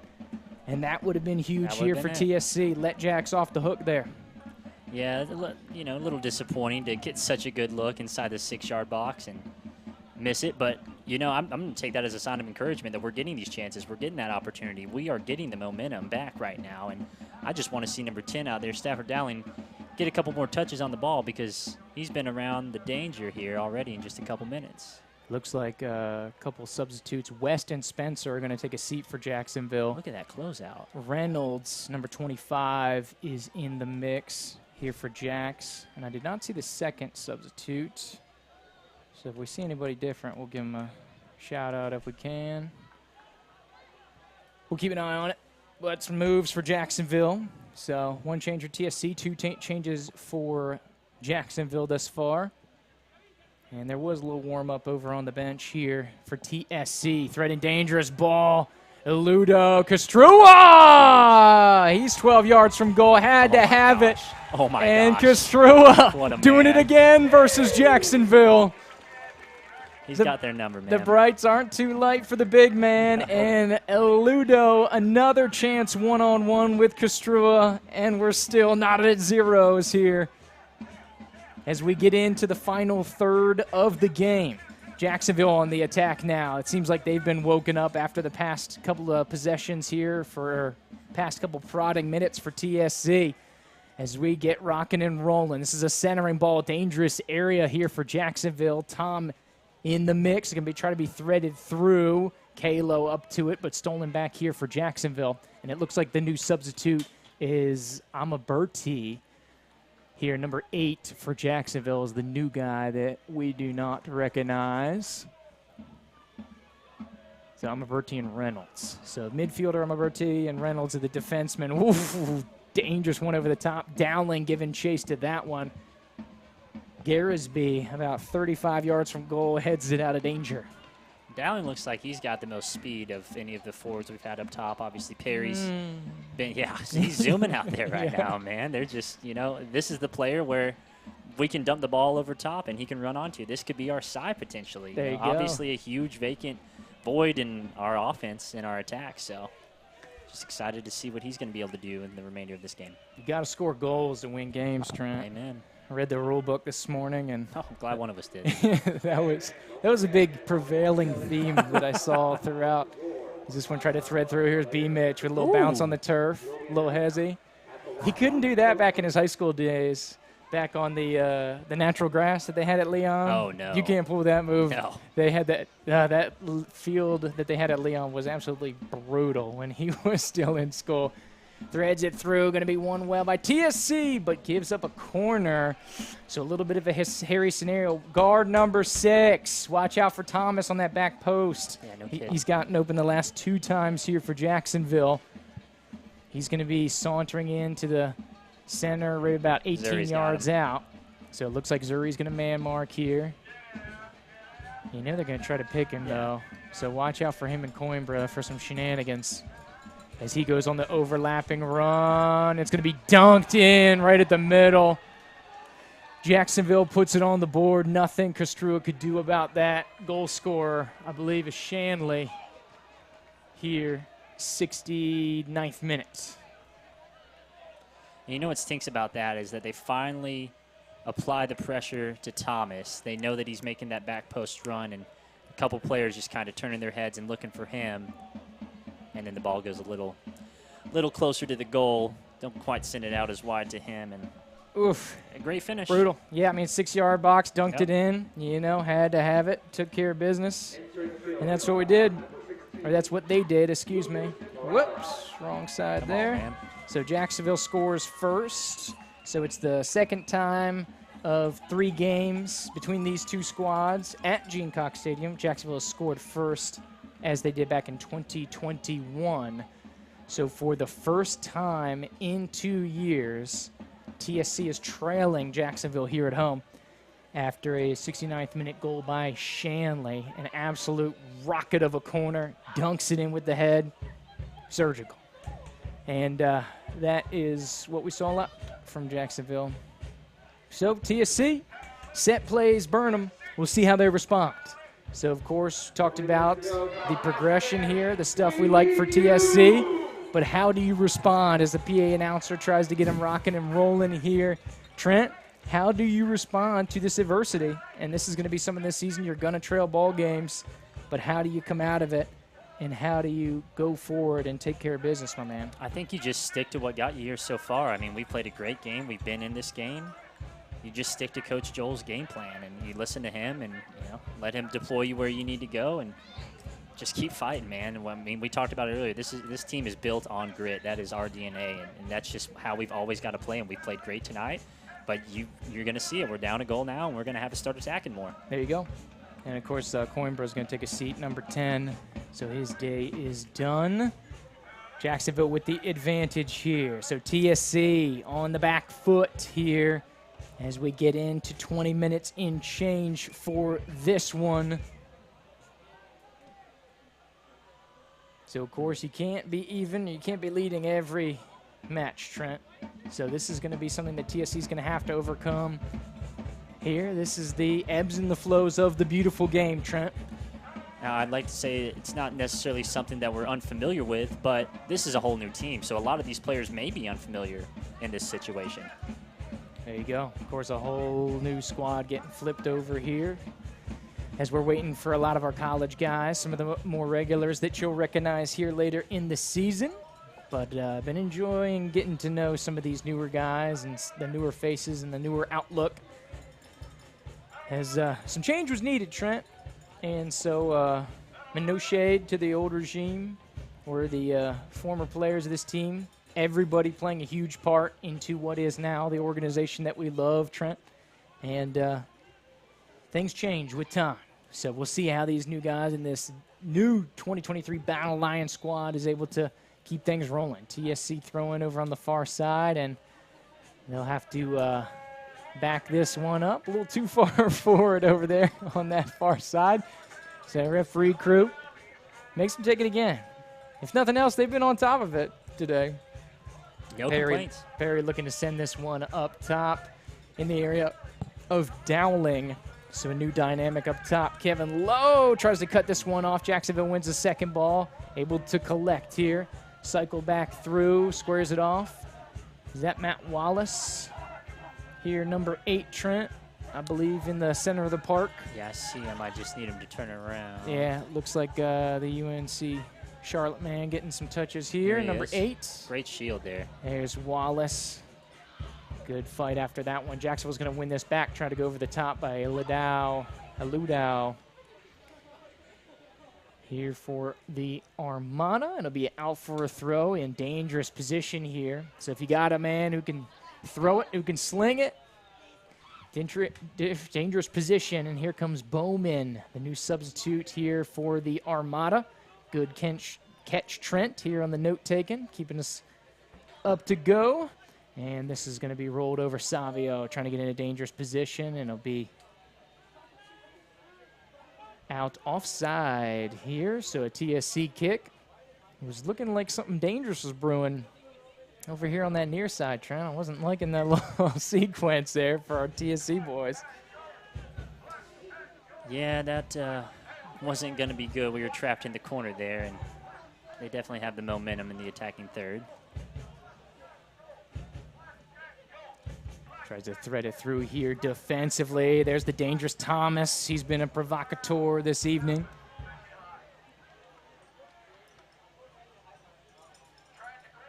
Jacksonville fans playing musical chairs tonight. Can't figure out where they want to sit at. Get the hot potato going. Robertson now here on the near side tried to thread it through. Last touch by the Armada. Can't catch up to it. Needs a quick ball. Throw coming here for TSC as Dowling wants to get things rocking and rolling. Tumbled out of play as Mitchell hits the turf. And this should be a TSC free kick. And this is a great position. Get the numbers forward, boys. Line this up. We've seen the last couple ones have been real good for TSC. And I just love Benny still out there fighting hard here late into the dying embers of this match, even on his yellow card. Still going strong.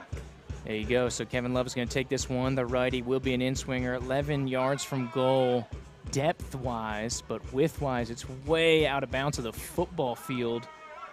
So this is outside the 18-yard box, outside the football field, you know, probably about 6 yards out from the boundary of the soccer field, which is painted in black on the turf. 5 battle lines inside the box. Going to go back post. Good looking ball, but Jacksonville wins it. Secondary ball gets headed in. Jacksonville poke it free again. Tried to one-time it over the top, but it spills out over by that Sugar Fix food truck. And it'll be out for a Jacksonville goal kick. 15 to go still here in regular time. Still plenty of time for another substitute or two to potentially change the formation, change the outcome of this match. Here you go. From both sides. Still looking for that hero, Trent. You know, 60th minute. I was about to say. Don't forget, vote man of the match. Is it that TLHsoccerclub.com. I don't want to cover up too much of the action, but it is now live. Of course, we're through 75 minutes of action. TLHsoccerclub.com. Right underneath the game feed, you can see the voting for the man of the match, which is now live. Results will be published about 5 to 10 minutes after the game. Jacksonville on the counterattack. Thomas tried to get the centering ball, but good positioning there by Jimenez to deflect this one out of play. And if not for the goal by Shanley, I think up until that point, Thomas may have been a good candidate for your player of the match for man of the match for Jacksonville. I mean, we don't really care about that. So the voting's not for Jacksonville. Yeah, it's only for TSC. So, I mean, you know, whatever. But in principle, in theory, yes. Yeah, there you go. So it's going to be a right-footed in-swinger over on the far side here for the Armada. Dangerous positioning. Castrua comes out to get this one. Secondary ball is going to be twisted over the top. Looks like an undercut there from Reynolds and just spins out of play, out over the boundary. So the ball boys from ASG Warner, the youngsters, cycle this one back through as we got somebody warming up here near side for TSC. Would be, I believe, the third of the match. Looking for Dowling on the long ball and the clearance there. Mitchell fighting. Service going far side, trying to hit Thompson on the wing. There's the new substitute, Bowman. Centering ball, hounded by Benny Mitchell. That was Tom, back to Bowman. Squares it out, Jacksonville trying to find a vulnerable spot here for TSC. Bowman just sends a long one. Castrua on his P's and Q's, though. And the big man scoops that one out of the sky. There are a couple shorter keepers in the conference. Luckily, Siza Castrua keeps that one out, but that may have been a little more dangerous versus a couple other teams from last year's keeper, Trent. But Castrua on top of it, baby. Yeah, he's played great. He might get a vote from me for the man of the match, to tell you the God's honest truth. Hey-o. Substitution coming, entering the field, Aaron Sinhar, number 19. So excited to see what Sinhar has going on. As is that Trey Smith going to take a seat down? I believe it's number 5, or no, sorry, number 8, Matt Wallace will take a seat.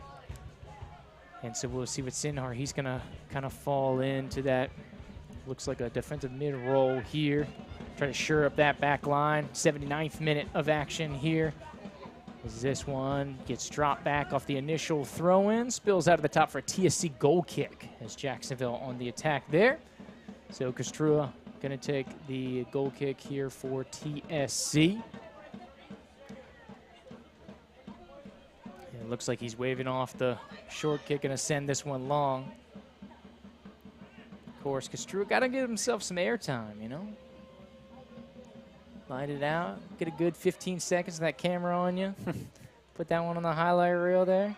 This one's going to be won back by Jacksonville off the long kick here. Pressure by Lowe and Robertson. So be spilled out to Bowman. 7-on-7 battle there, but Bowman and Mitchell dropped off to the back line of Reynolds. Now over the top here for Jacksonville. Ludo. He's been a provocateur as well. A couple dangerous possessions. A couple nice balls for him. For Jacksonville, he's going to be a player to watch here in the conference this year. Lowe is chopped down right about midfield. And it'll be a free kick here for TSC, it looks like. And then a little bit of extracurricular going on in the center. Center rep's going to have to come into this one. A few calming words. Going over, tried to thread it through to the perimeter, looking for Perry. It's going to stay in. One-timer cross. Oh, and he's looking for Dowling, a deflection. But it'll go back to Garaby, the keeper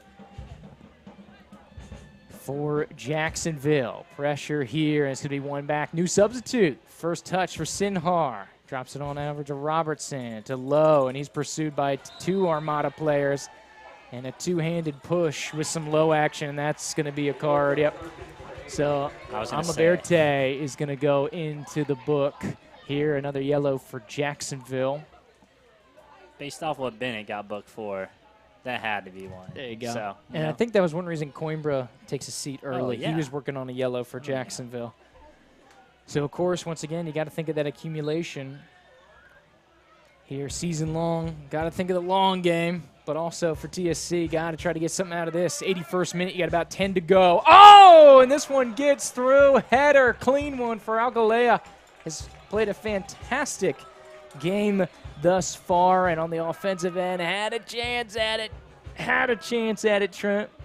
You know, TSC's right there with Jacksonville. This could easily be 2-1, 2-0 TSC's way. So this has just been a very good performance, I think, to come out. Really sets the tone against the Goliath of not necessarily the conference, of the entire National Premier Soccer League. The number one team out in of the 94 nation last year. There you go. And what number were we again? Remind our listeners. 94 out of 94. Right. So, I mean, we'll take it. So there you go. And just so the people know, you go to tlhsoccerclub.com, vote for your man of the match. Kevin Lowe, Bennett Mitchell, Cam Castrua, Rafa Alcalá, your nominees here thus far. Alcalá could have got a yellow for that one. That was a little iffy.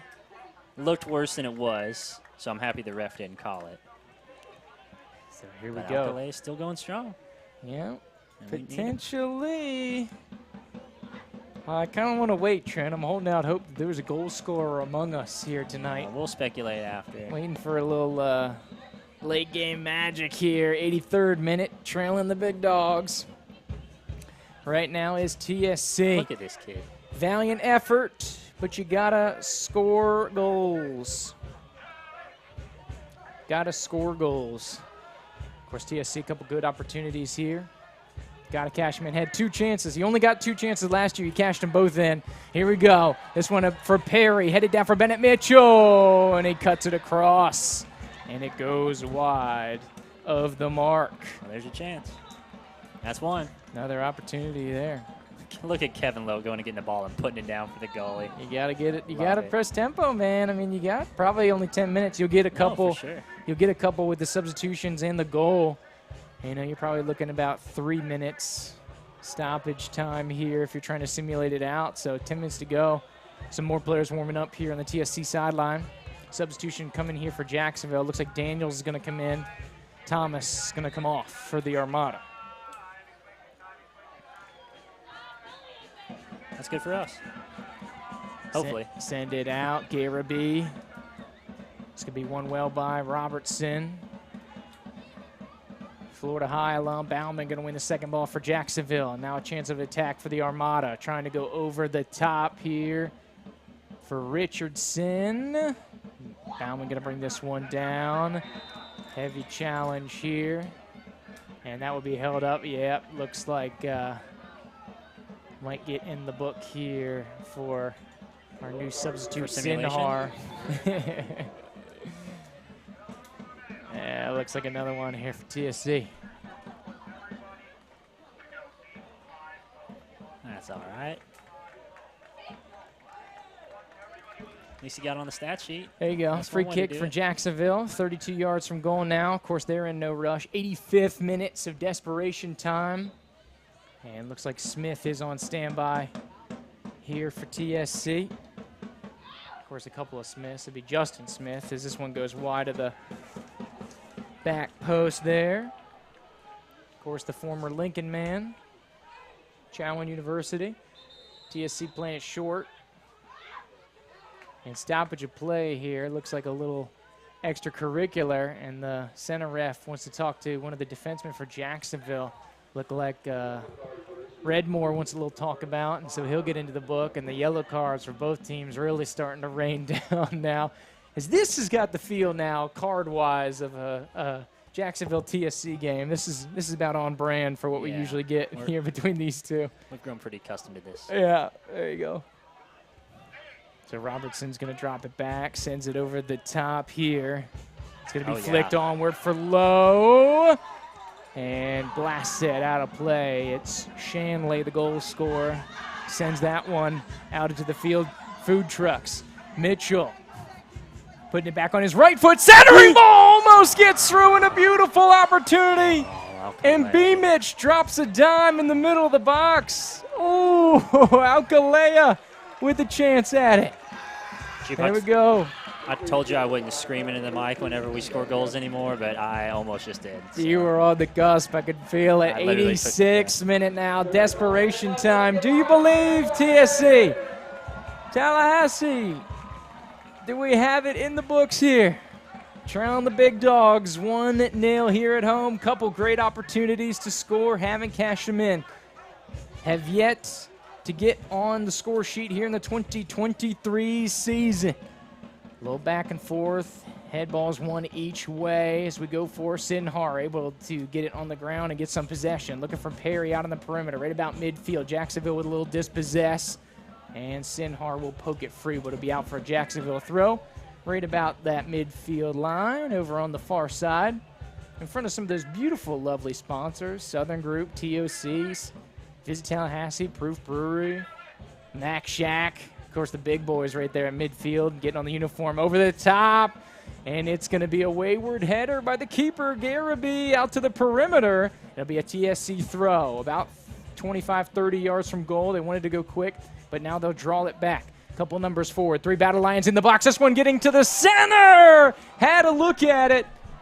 In the middle of the park, the new substitute, Justin Smith. The Lincoln man, Kevin Lewis! Off the post and in! And it's an absolute shocker!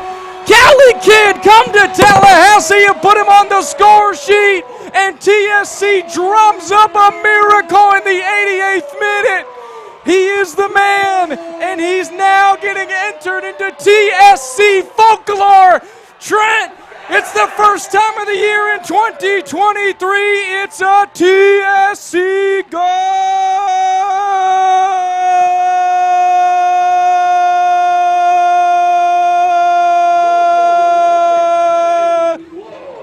By the star of the spring team, all the way from San Francisco, and he's won a place in your heart, Trent. A late equalizer. Kevin Lowe, everybody's hero in Tallahassee right now, when we're back to level pegging. I'm talking about effort just a couple minutes ago. He's going over there and he's grabbing that ball, setting it down for the goalkeeper. And Kevin Lowe, he's out of breath right now. I mean, he has just been fighting all night long. He just has the last couple of spurts in the gas tank to get him in the box there. And, wow, what an incredible header. One of the most legendary goals that we've ever had here in this ballpark for TSC. An absolutely colossal moment for TSC. Over the top, I don't think the Battle Lions are done. 89th minute impressing the top dogs. This is the nation's #1 team from last year and the dead last team from 2022. 94 out of 94 has your back-to-back conference champs on the ropes once again. An absolute gorgeous by Kevin Lowe here in the 88th minute. And has he made an impact? We knew from what we've talking to players, coaches, and people around the team so far this season, we knew number 6 was going to be making an impact, but my goodness, Trent. That is absolutely gorgeous. TSC back level. I don't think either of us could have predicted that. And a really cute little flick there to get it to Zuri Robinson over the defender's legs. Zuri Robinson, 2v1. And they're going to call Zuri for some hands. Push-off? Wow. Okay. And the TSC bench erupts. Oh, Coach the Joel fans? is livid. I mean, he was sandwiched in between two defenders. What's he supposed to do, stand there? That was wild. So an absolute dynamite goal and high drama here late. You know TSC has the late bangers. Shades of 2021 with Cole Red, with the late one, Joey P. 80, I think it was 70 plus last year. And here we go. We got a little leak out. TSC on the attack, centering ball. It's going to squeak through all the way to the backside of the 18-yard line. TSC is going to try to regroup. It's going to be Thomas centering ball on the ground. And he was looking in the middle of the park. It was tough to see. I believe, was it Dowling that he was trying to link up with, number 10? But Dowling is who won the ball on the far side to bring it back across. He just couldn't make his run yet. So a little bit of jolt of energy. 90th minute, we're into stoppage time.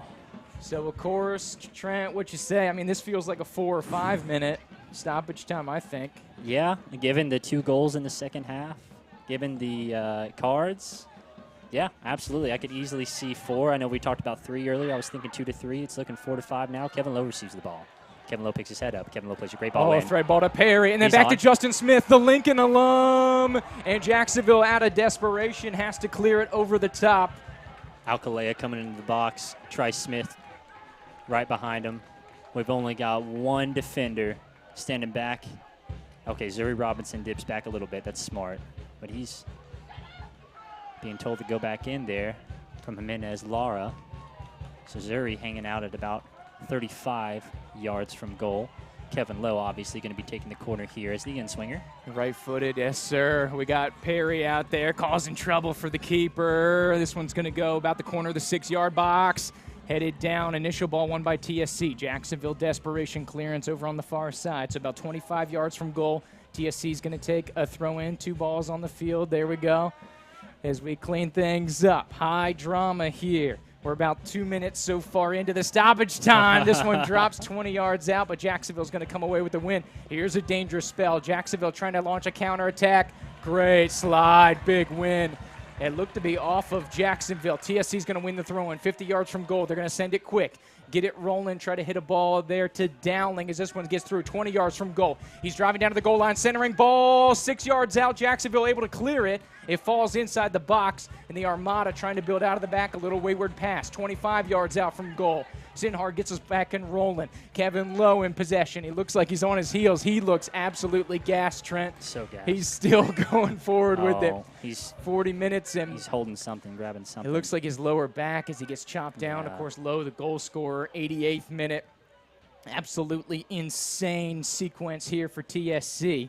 So we're about 2.5 minutes into stoppage time unofficially. And so, like we said, we could get 4-ish that we're thinking here. As a PA announcer try to fire him up. Free kick, 40 yards out, just inside about 3 yards of the soccer boundary. It's going to be long, and it's up, and it's good in the fact of through the football uprights, but it'll be out for a goal kick here for Jacksonville. So they'll try to press forward. 93rd minute, of course, 3rd minute of stoppage time here. So I guess it would be, yes, properly 93rd minute here for Jacksonville. Or 3rd minute of stoppage time, my goodness. So excited. Still shaking off the dust here. First game of the season for us. So I apologize for the stumblings here and the palpable excitement that this game has brought us.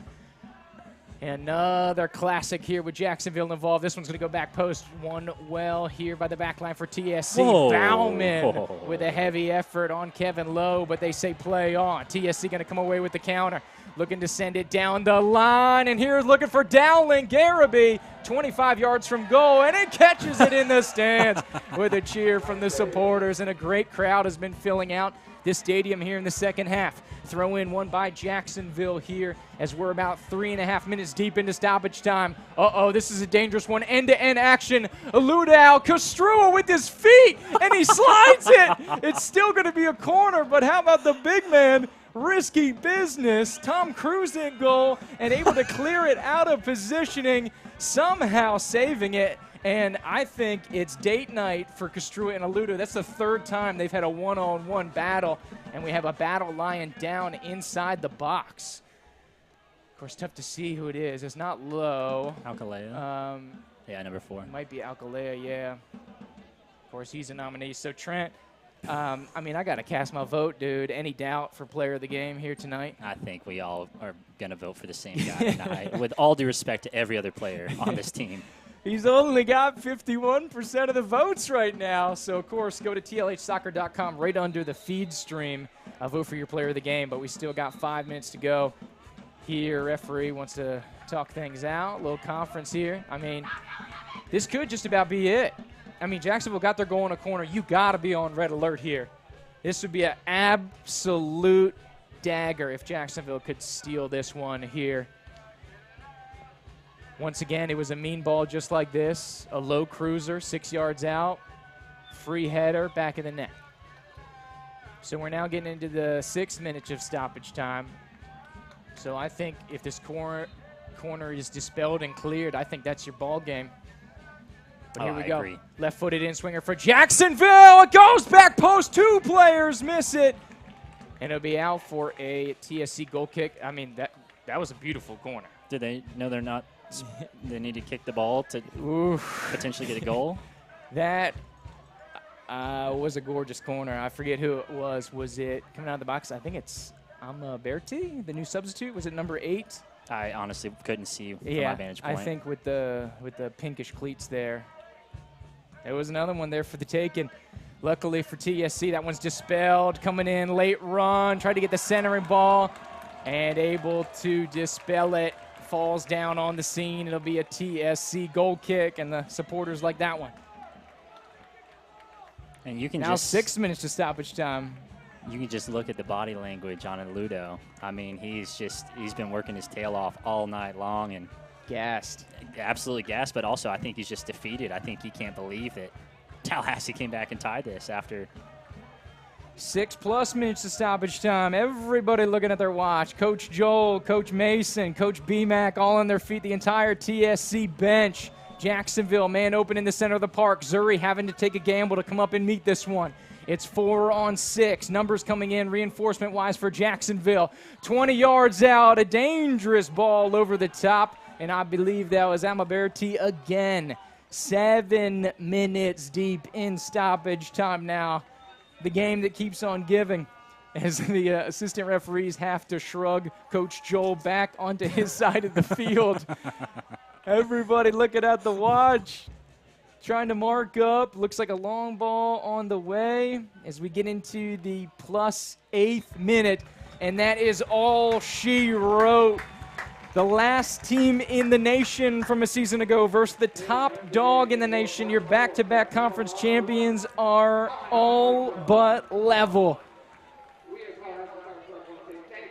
69th minute goal from Shanley, but the heroic header from Kevin Lowe. Both of them off naughty headers inside the box, level pegging 2 consecutive years. Tallahassee Soccer Club is up to the task. Trent, and point from this game, dude, is big, I think, for TSC, big picture.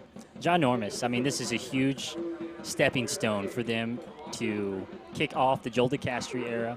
They're able to go ahead and satisfy the home fans that came out here, brave the elements. Braving the storm. Absolutely, man. To get here, the traffic and the weather was absolutely awful. And let us not forget that we're playing Jacksonville, the #1 out of 94 qualified teams. Tallahassee being the 94th of 94 qualified teams. Last season, of course. This is a new season, new team. New team, who it is. But, you know, Juke, we do this. This is our 3rd season. We come out here for all the home games every summer. And my friends and family will often ask me, why do I do this and who I do it for? They ask me what I do and who I do it for.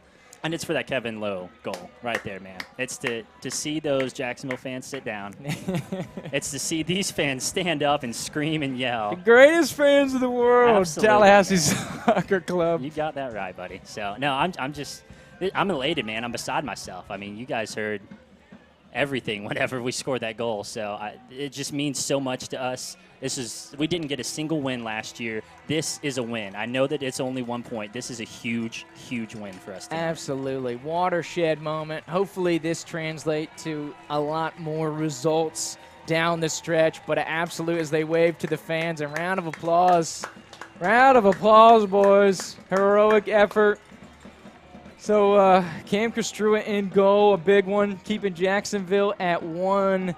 Trent, we said it would take 2. That would have been a win here if you use those metrics. Of course, game script changes, all that good stuff. But level pegging with Jacksonville, like you said, a win. Wow.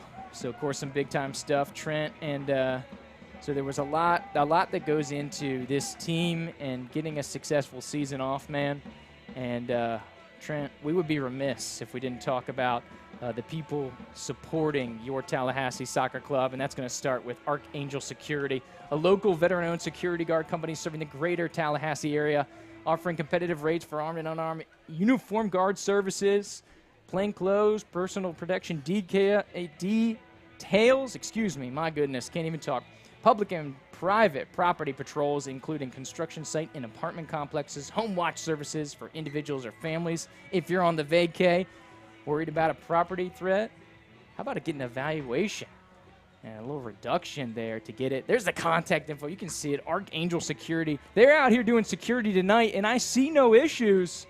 So I say job well done by our boys at Archangel Security, 442-288-9172. And if you like the emails, hit them up, archangelagency.fl, as in Florida, at gmail.com. Trent, I know we got some more, big dog. Who do you want? Give me Concrete Yeti. Concrete Yeti specializes in decorative concrete finishes, polished concrete, epoxy floors, overlays for pool decks, and outdoor spaces. For unbelievable concrete finishes, call the Yeti at 850-544-1307. Absolutely. You got some more going here. How about let's get a little real estate, Trent? You feeling a real estate down here? Oh, yeah. We looking for a house in Tallahassee, my man? Yeah. Little summer house? Maybe, potentially. Well, I might have to hit up the Curly Girl team led by Corinne Johnson. They have been connecting people with their forever home since 2014.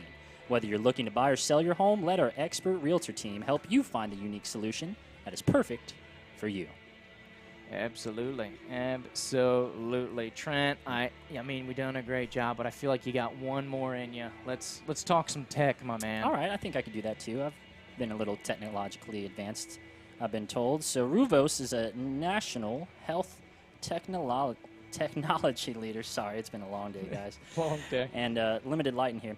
Integrating cloud computing, interoperability, data, science, and cybersecurity to build and maintain much of the country's public health digital infrastructure. Partnering with APHL, Ruvos designed and built the AIMS platform that supports essential services including electronic case reporting, immunization registries, and disease surveillance. Wow. Ruvos in the game, dude. Of course, one of the big sponsors. So, like we said, love for you to support the people who support TSC. Can't underscore enough, cannot be done without them.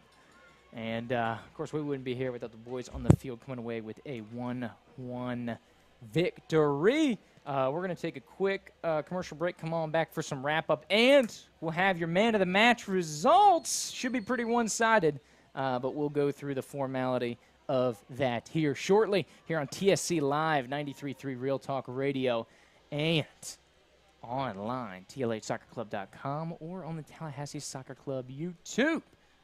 Come right on back.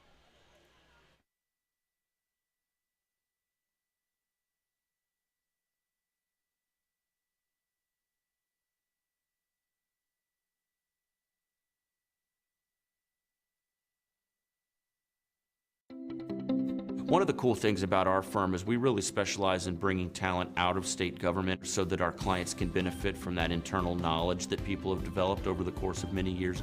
Clients demand a higher level of understanding of what they're up against. Who better to provide that than people who have been in that process and written those rules?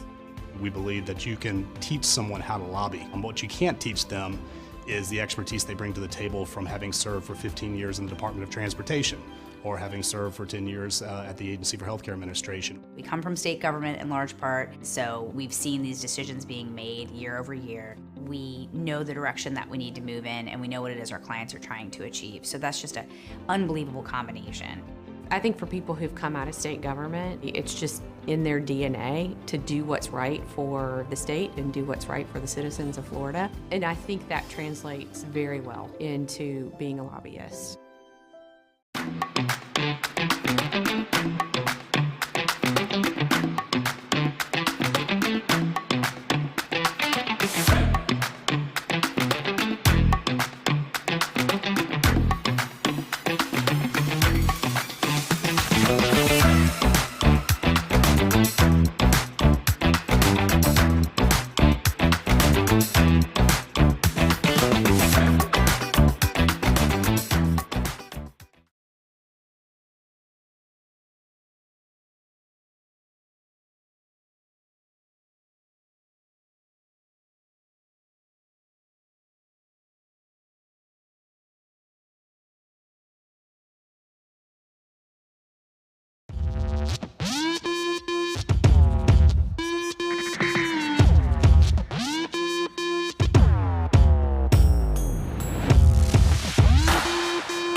When we approach an issue, we approach the issue as one entity. Our team comes from all types of unique backgrounds. In any given session, there's probably not an issue that some member of our team isn't involved in. When folks in government are interacting with our firm, they can always be assured that the individual who's talking with them is pushing the policy that they truly believe is the best and right policy. We have such a wide variety of areas of expertise. Rarely do issues fall just in one silo. Having people who can address all the different parts of the problem is a big win. The difference in our firm is we truly are a team.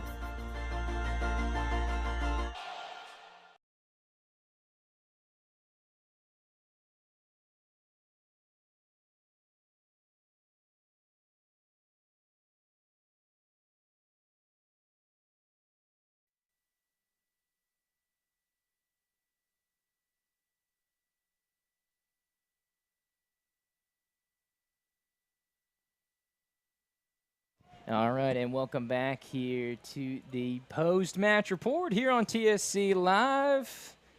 And, of course, trying to put a bow on this one. Andrew Jupe, Trenton Young, Joe Ward, James Ward bringing you the action here tonight. A fantastic ball game here tonight.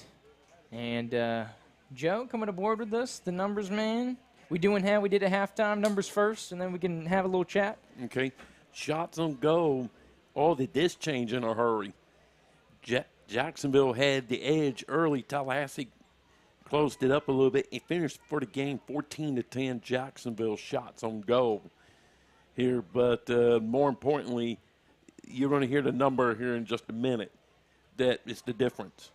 The side outs and throw-ins was 42-28 for the game, Tallahassee. After Jacksonville got that goal, Tallahassee got with it. Yeah, man. They were up and at them. A lot of pressure, a lot of deflected balls, a lot of aggressive play. Corner kicks was 7-5 Jacksonville.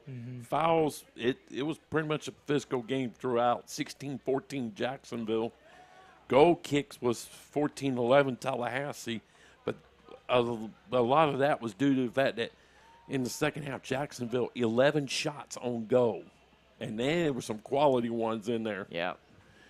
The free kicks was 17-15 Tallahassee. Here's where the game was ended up where it is. Tallahassee, 8 saves. Jacksonville, 5.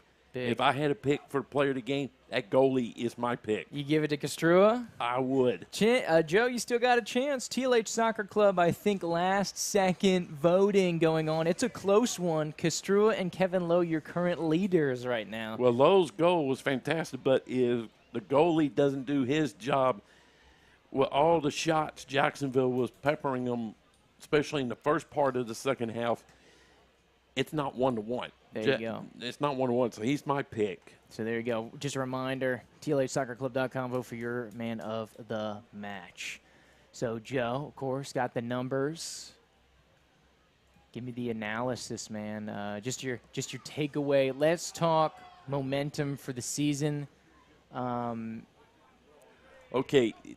Ty, Jacksonville. You have your first-place team in the regular season, Jacksonville, in the nation in the MPSL. Number 1, undefeated last year. And then you have TSC, who didn't win a game last year, 94th in the nation. Okay, but here's the problem. We've been here before. Okay. We were here 1 year ago. Okay. Tallahassee tied Jacksonville a year ago, and then the season turned into a disaster from that point on. Mm-hmm. Largely, yeah. The next 2 games are going to be very critical. 850 Cup, baby. The 850 Cup on the road. Mm-hmm. These next 2 has got Tallahassee cannot lose both of them. They have got to come out here with points. Oh yeah. Even if it's 2 draws, that's not the worst case in the world. 3-3, not bad. It's not the worst case in the world, but you cannot have happen what happened a year ago. Mm-hmm. And the next match was Panama City. Yep. In Panama City. I don't have to tell people what happened 1 year ago after they tied Jacksonville here. It was not very good down there. Yeah, it was not clean. Both the games versus the Roots. Lost both of those. Got beat up in Panama City. Had the lead here at home. Let that one slip away late. So, yeah, that is true, Joe. That is true. Got to stay on it, but an opportunity, and I think not only the result but the style of play. Because we talked about Jacksonville. They had 2 shots last year, and they just by a miracle had 2 goals. Mm-hmm. It was 2 absolutely gorgeous finishes. They had 2 chances. They cashed them both in. Percentage-wise, that is insane to be able to do that. This year, a lot more consistent and controlled attack, it seemed. Of course, definitely some things to work on, some notes to take away, but the aggressiveness, the level, the sharpness, the togetherness, I think this spring team has really helped. The Tallahassee got 1-0 Jacksonville. Mm-hmm. The light came on. This team got ultra aggressive, and that was next gear. They kicked it in another gear. That was something last year's team did not have. They kicked it into another gear. This is going to be a better team, plain simple. Here, the only thing that could present a little bit of a deal is down the line, them facing teams that may be a little taller size-wise. That could present a little bit of a problem. Yeah, that's going to be something that won't change for TSC. They'll get a little bit with a couple of the college guys going back, but largely, I mean, we talked about it pregame, especially when you look at other teams in the conference, like Southern States, the Roots, and Jacksonville, when they get fully loaded, there will be some size in this conference that they'll have to contend with. And they'll just have to make it up in other ways. But that's a great point. But while we have it, Joe, just want to put a bow on the radio audience. Okay. So John and the gang out at Real Talk, thank you so much for picking us up again this year, piping it through 93.3 Real Talk Radio. Make sure you bang that station anytime you're in the Tallahassee, South Georgia, Big Bend area. Of course, gets up to Cairo with the reach, gets out west to pretty far out there, Madison, all the way down to the coast down there in Crawfordville. So thank you, John and the gang at Real Talk, for simulcasting, being part of this community effort. Let's go TSC. So thank you to the radio audience. Be well. We're back here with Joe Ward, Andrew Drew, Trenton Young, James Ward. Joe, you were talking kind of about the new squad. Keep on rolling. The thing about this team, if anything, the advantage is they're quicker. They are quicker. And at certain spots, that's going to help them down the road, especially I think it's going to take about another game or 2 to kind of learn everybody here. The coach can make adjustments on the go with this group. here. And this is a team I think is going to get better and better as the season wears on. Let's keep building, baby. Underdog season. Thank you, Joe, my man. Poignant as always. Big time numbers. Trent's giving me that look like he wants back in. Joe, you mind passing her on back here? Here we go, bringing Trent Young back into the mix. James, you next, man? You look like you want to get on and say something, big dog. Guess who's back? Wrapping up the post-game report here on Tallahassee Live. Our man Joe Ward. A reality check, because Joe brings up a great point here, Trent. Talk on this a little bit. Maybe not something we discussed. We talked about the positivity and how we came about this, but we talk about the upward trajectory and how we have the conference going forward. But Joe told us, Joe says, hey, we were right here last year. We tied Jacksonville, season opener against top dog, right? And then go forward. But, of course, a big game on Saturday versus the Roots. But, Trent, with that kind of reminder, what's your kind of weighing as a similar situation here for last year? Because, of course, the loyal ones, you know, it's kind of that FSU rebuild, the climb, right? You know, you're always going to have those lingering thoughts of what was before you see what now is. And, of course, rebuilding year here this year for TSC. And once again, no shade to anybody who was involved with those previous years. Without them and without the continued pursuit and growth of this club, it would not be where it is today. And, of course, just can't put a value on those first 4 years, those first 3 seasons here for TSC. But we want to keep growing.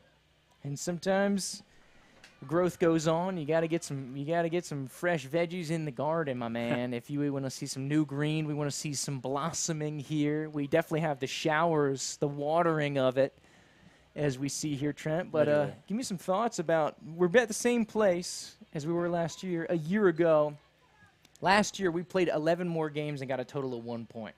Yeah. So we've got 9 more conference games. So we've got a friendly, in the middle of June. One in May, one in June. Sorry, yeah. And but as far as conference games, we've got 9 left. Thoughts? I just think we're in different hands now, and I don't mean to belabor the point and keep talking about Joel DeCastri, but I mean something just felt different today, and I can't quite put my finger on it. Just something about the game day operations. It was just. I know it was a weird day, with the rain and everything, and not everybody really showing up until right at kickoff. But how many people do you think were here tonight? Because we got between 800 and 900, we were told last year, which was fantastic attendance, our best ever as a franchise. The numbers were a lot lower than we thought because of the weather. I'm still going to say you over think we 4. got 4? I think we got 4, yeah. It was by the end of crowd. it, yeah. So we'll check it. Anyways, so continue on rolling on. Yeah. Where was I? We're talking about trajectory, new hands. Just the arrows going up. I don't know. I really, again, can't put my finger on anything specific that I saw today other than just the play on the field. Substitutions came a little bit earlier than they have in past seasons. I kind of like that. It just allowed a couple players to get out there. We saw Stafford, Dowling. Shot in the arm. Where did that come from? I didn't even. I mean, I've never watched the guy play before. You said he's from Charleston, correct? Charleston, University of Charleston. Yeah, that's where he came from, baby. He had his Look out. mullet flowing, and dude, it was just blowing in the breeze. That guy's sprint speed is crazy. So I really liked him. I'd like to see a good 60, 70 minutes out of him, but I really liked the 20, 30 that he was able to give to us tonight. Connor Perry, a player that was not on this team last year, who was just extremely dangerous, should have had a goal. I know that he's probably beside himself. That's got to be such a tough feeling to get that close to literal victory and to miss. And so, but, right place, right time. He kept sending balls in, was able to take players on the dribble. So I really liked what I saw out of him up top, and I think that was kind of where we were looking this offseason with the departure of Cy Fontenot, one of the greatest Tallahassee Battle Lions that will ever exist. There you go. Period. There you go. We talk about the old guard, man. We're always bringing love for the people that made it is today. Joey Peralta, Cy Fontenot. Justin Laird. Cam Earls, Justin Laird. Aaron Wimberly. Absolutely. Hugo Peruzzi. Yeah, we man. Go all the way down the list. Coach Bruno. I mean, the list goes on and on of guys that have just done awesome for this club. You said that we wouldn't be where we are at today without some of those players, without some of those coaches. I don't know if we're even a club anymore, man, without them, bridging the gap over the last couple of years. Because like you Getting said, through COVID. yeah, once you drop down in minor league soccer, it is so hard to get back up. If we go GCPL. Or like AFC. Yeah. AFC's taking a year off. There's no way they're coming back. I mean, yeah, not trying to dunk on anybody, but it's just that's A shame. a huge climb back up. It's very, very tough. That's what they say. So there's no promotion and relegation in U.S. soccer, obviously. But there is relegation. Oh, for sure. And that's how it goes. Small-time soccer, your relegation is you go out for a year, and then the percentages are so against you to get back into it. It's so tough. But I know we're belaboring the point, Trent. I'm taking a look here, and I just stumbled upon a little Gulf Coast Conference standings. Of course, the only region that's got games besides us is the West. This California guys get going early. South, and I see Gulf Coast Conference tied at number 1, your Tallahassee Soccer Club. 1 game played, 1 tie, 1 point, 1 goal for, 1 goal against, a 0 goal differential, and averaging 1 points per game, tied with these Jacksonville Armada. Top of the conference. It's 2 years in a row at one point we've been tied atop the conference. 2 years in a row. Nothing's been able to separate these two clubs, man. Hey, we've got their number out here at the Gene Cox. I'll play them. We'll play them tough here at the Gene. I'll play them 12 games this season if we keep it up like this, man. I mean, I don't know what it is about these boys that just get up for this big game, but, I mean, it's game day, and they got up today, Jude. Get up, it's game day. Yeah, absolutely. So, luckily, I think there was, as we talk about changing of the guard, I think there may have been a curse at Episcopal School where they used to play their games last 2 years, but the curse has been lifted. They're going to split duty over, I forget what they're playing, maybe over at First Baptist or I know they're playing some of the game at Hodges at UNF, but there's another high school, Bishop Kenny. Bishop Kenny is the other, so they're going to be 1 month at Hodges, 1 month at Bishop Kenny. So we won't have to go back to Episcopal, which is an absolute graveyard for TSC, and so completely brutal. So luckily, on the up and up. Trent, we're going on. We've lost our radio audience and then some. It's pretty much all said that's said to be done. I think so. James Ward, cameraman, my man, fantastic out there. Anything you want to say? Great game. James says great game. He's a man of few words. And so he says great game, and that it was. And so, let's update on that. Let's get a little finalization of Reno here. Where we at? Of course, Kevin Lowe was leading, and we are all final. You're official. Dang. As we get it up here, a close contest, because Joe had his voting block going. So I don't know if you heard, but Joe's voting block was strongly going for Cam Castrua. I mentioned it earlier, Kept him in the game. Yeah.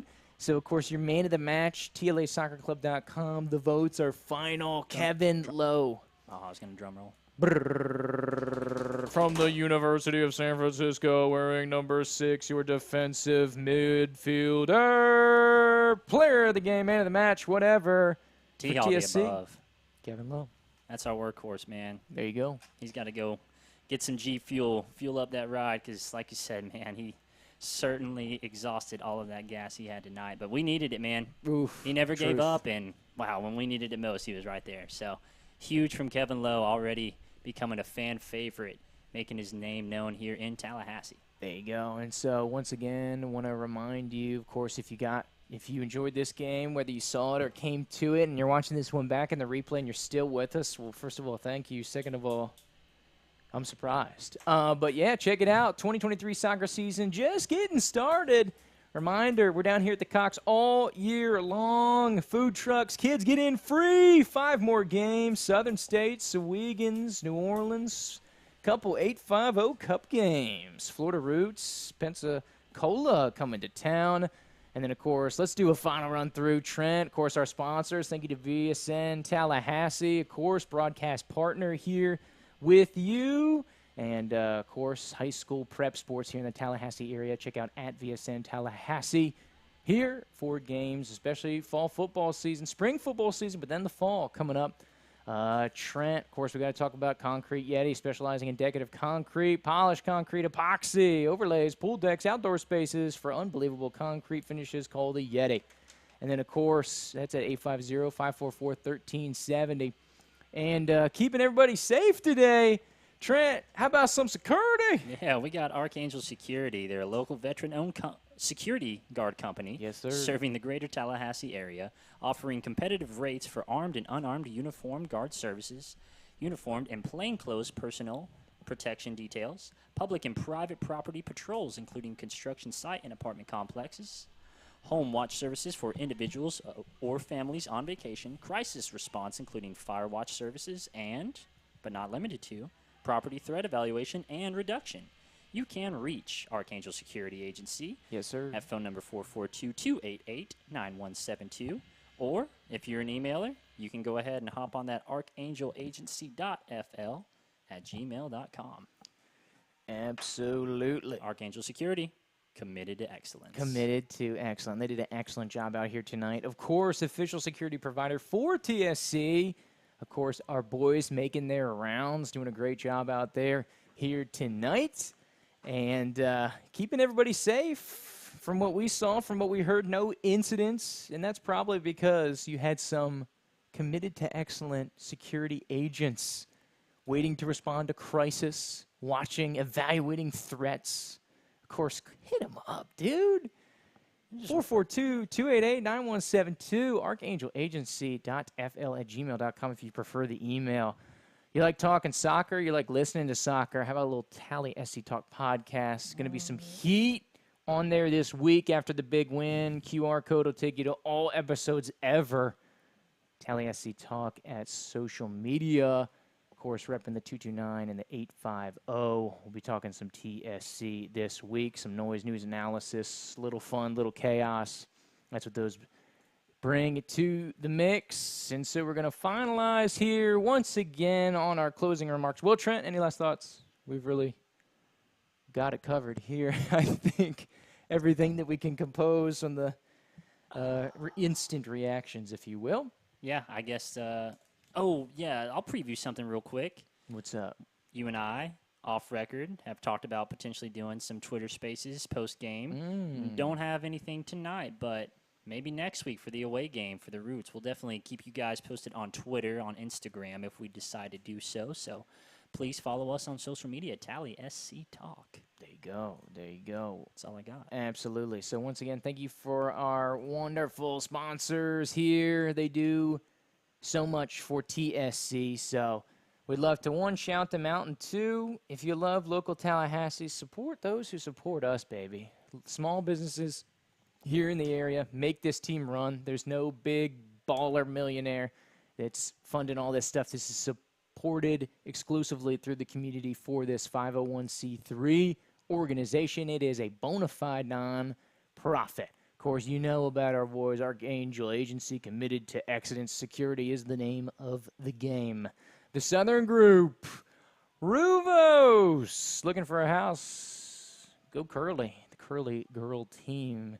Corinne Johnson, number on the screen there, 850-294-7058. They connect with people, forever home since 2014. Whether you're going to buy or sell, my goodness, let our expert realtor team help you find the unique solution that is perfect for you. Keep going, Bannerman Landscape. Talk to the Yeti if you need some concrete. City of Tallahassee, Marquise Software, Grova Creative, fantastic graphics and uniforms out here once again. Of course, broadcast partner, VSN Tallahassee, Prep Sports here in the Tallahassee area at VSN Tallahassee on all social media. And to those other ones, Smitty's Tap House, Michelle Arsenault, Young Actors Theater, fantastic national anthem by Haley this morning, job well done. DSG Visit Tallahassee, my goodness. TOC, Proof Brewing Company, they're hosting a post-match event right now. Head on down to Proof, meet some of the team, meet some of the organization. What are we doing here, man? For some libations. No food will be sold, but they are extending their hours tonight in order to have a little TSC fun. Rabana and Richie, Tally Mac Shack, your big sponsors. Those two are on the uniform. Support them. And Vision Credit Union, a big thank and a big you And thank you, the viewer, for tuning along with us, supporting TSC through your membership. Don't forget to hit that sub, bang that notification bell, so when we go live again for some more TSC action, you'll be right there. TSC, next game on the schedule, head west, young men, to Panama City, playing the Roots. It'll be 8 Eastern time. Don't listen to the noise that says that it will be at 7, because it will be at 8. So, of course, check it out. We'll be keeping you posted on events surrounding the Roots game as we go forward. But that is all we got going on. There's nothing more productive that will come out of these conversations that we're going to have, Trent. So we're just going to go home. You got it. Thank you for joining us, though, TSC faithful and Jacksonville people. Thanks for tuning in as well. Of course, good effort. Level pegging once again here from Tallahassee. For Andrew Jupe, Trenton Young, Joe Ward, James Ward, that is all she wrote. Game over here at the Gene, 1-1. Both these teams head into match week 2 tied atop the Gulf Coast Conference.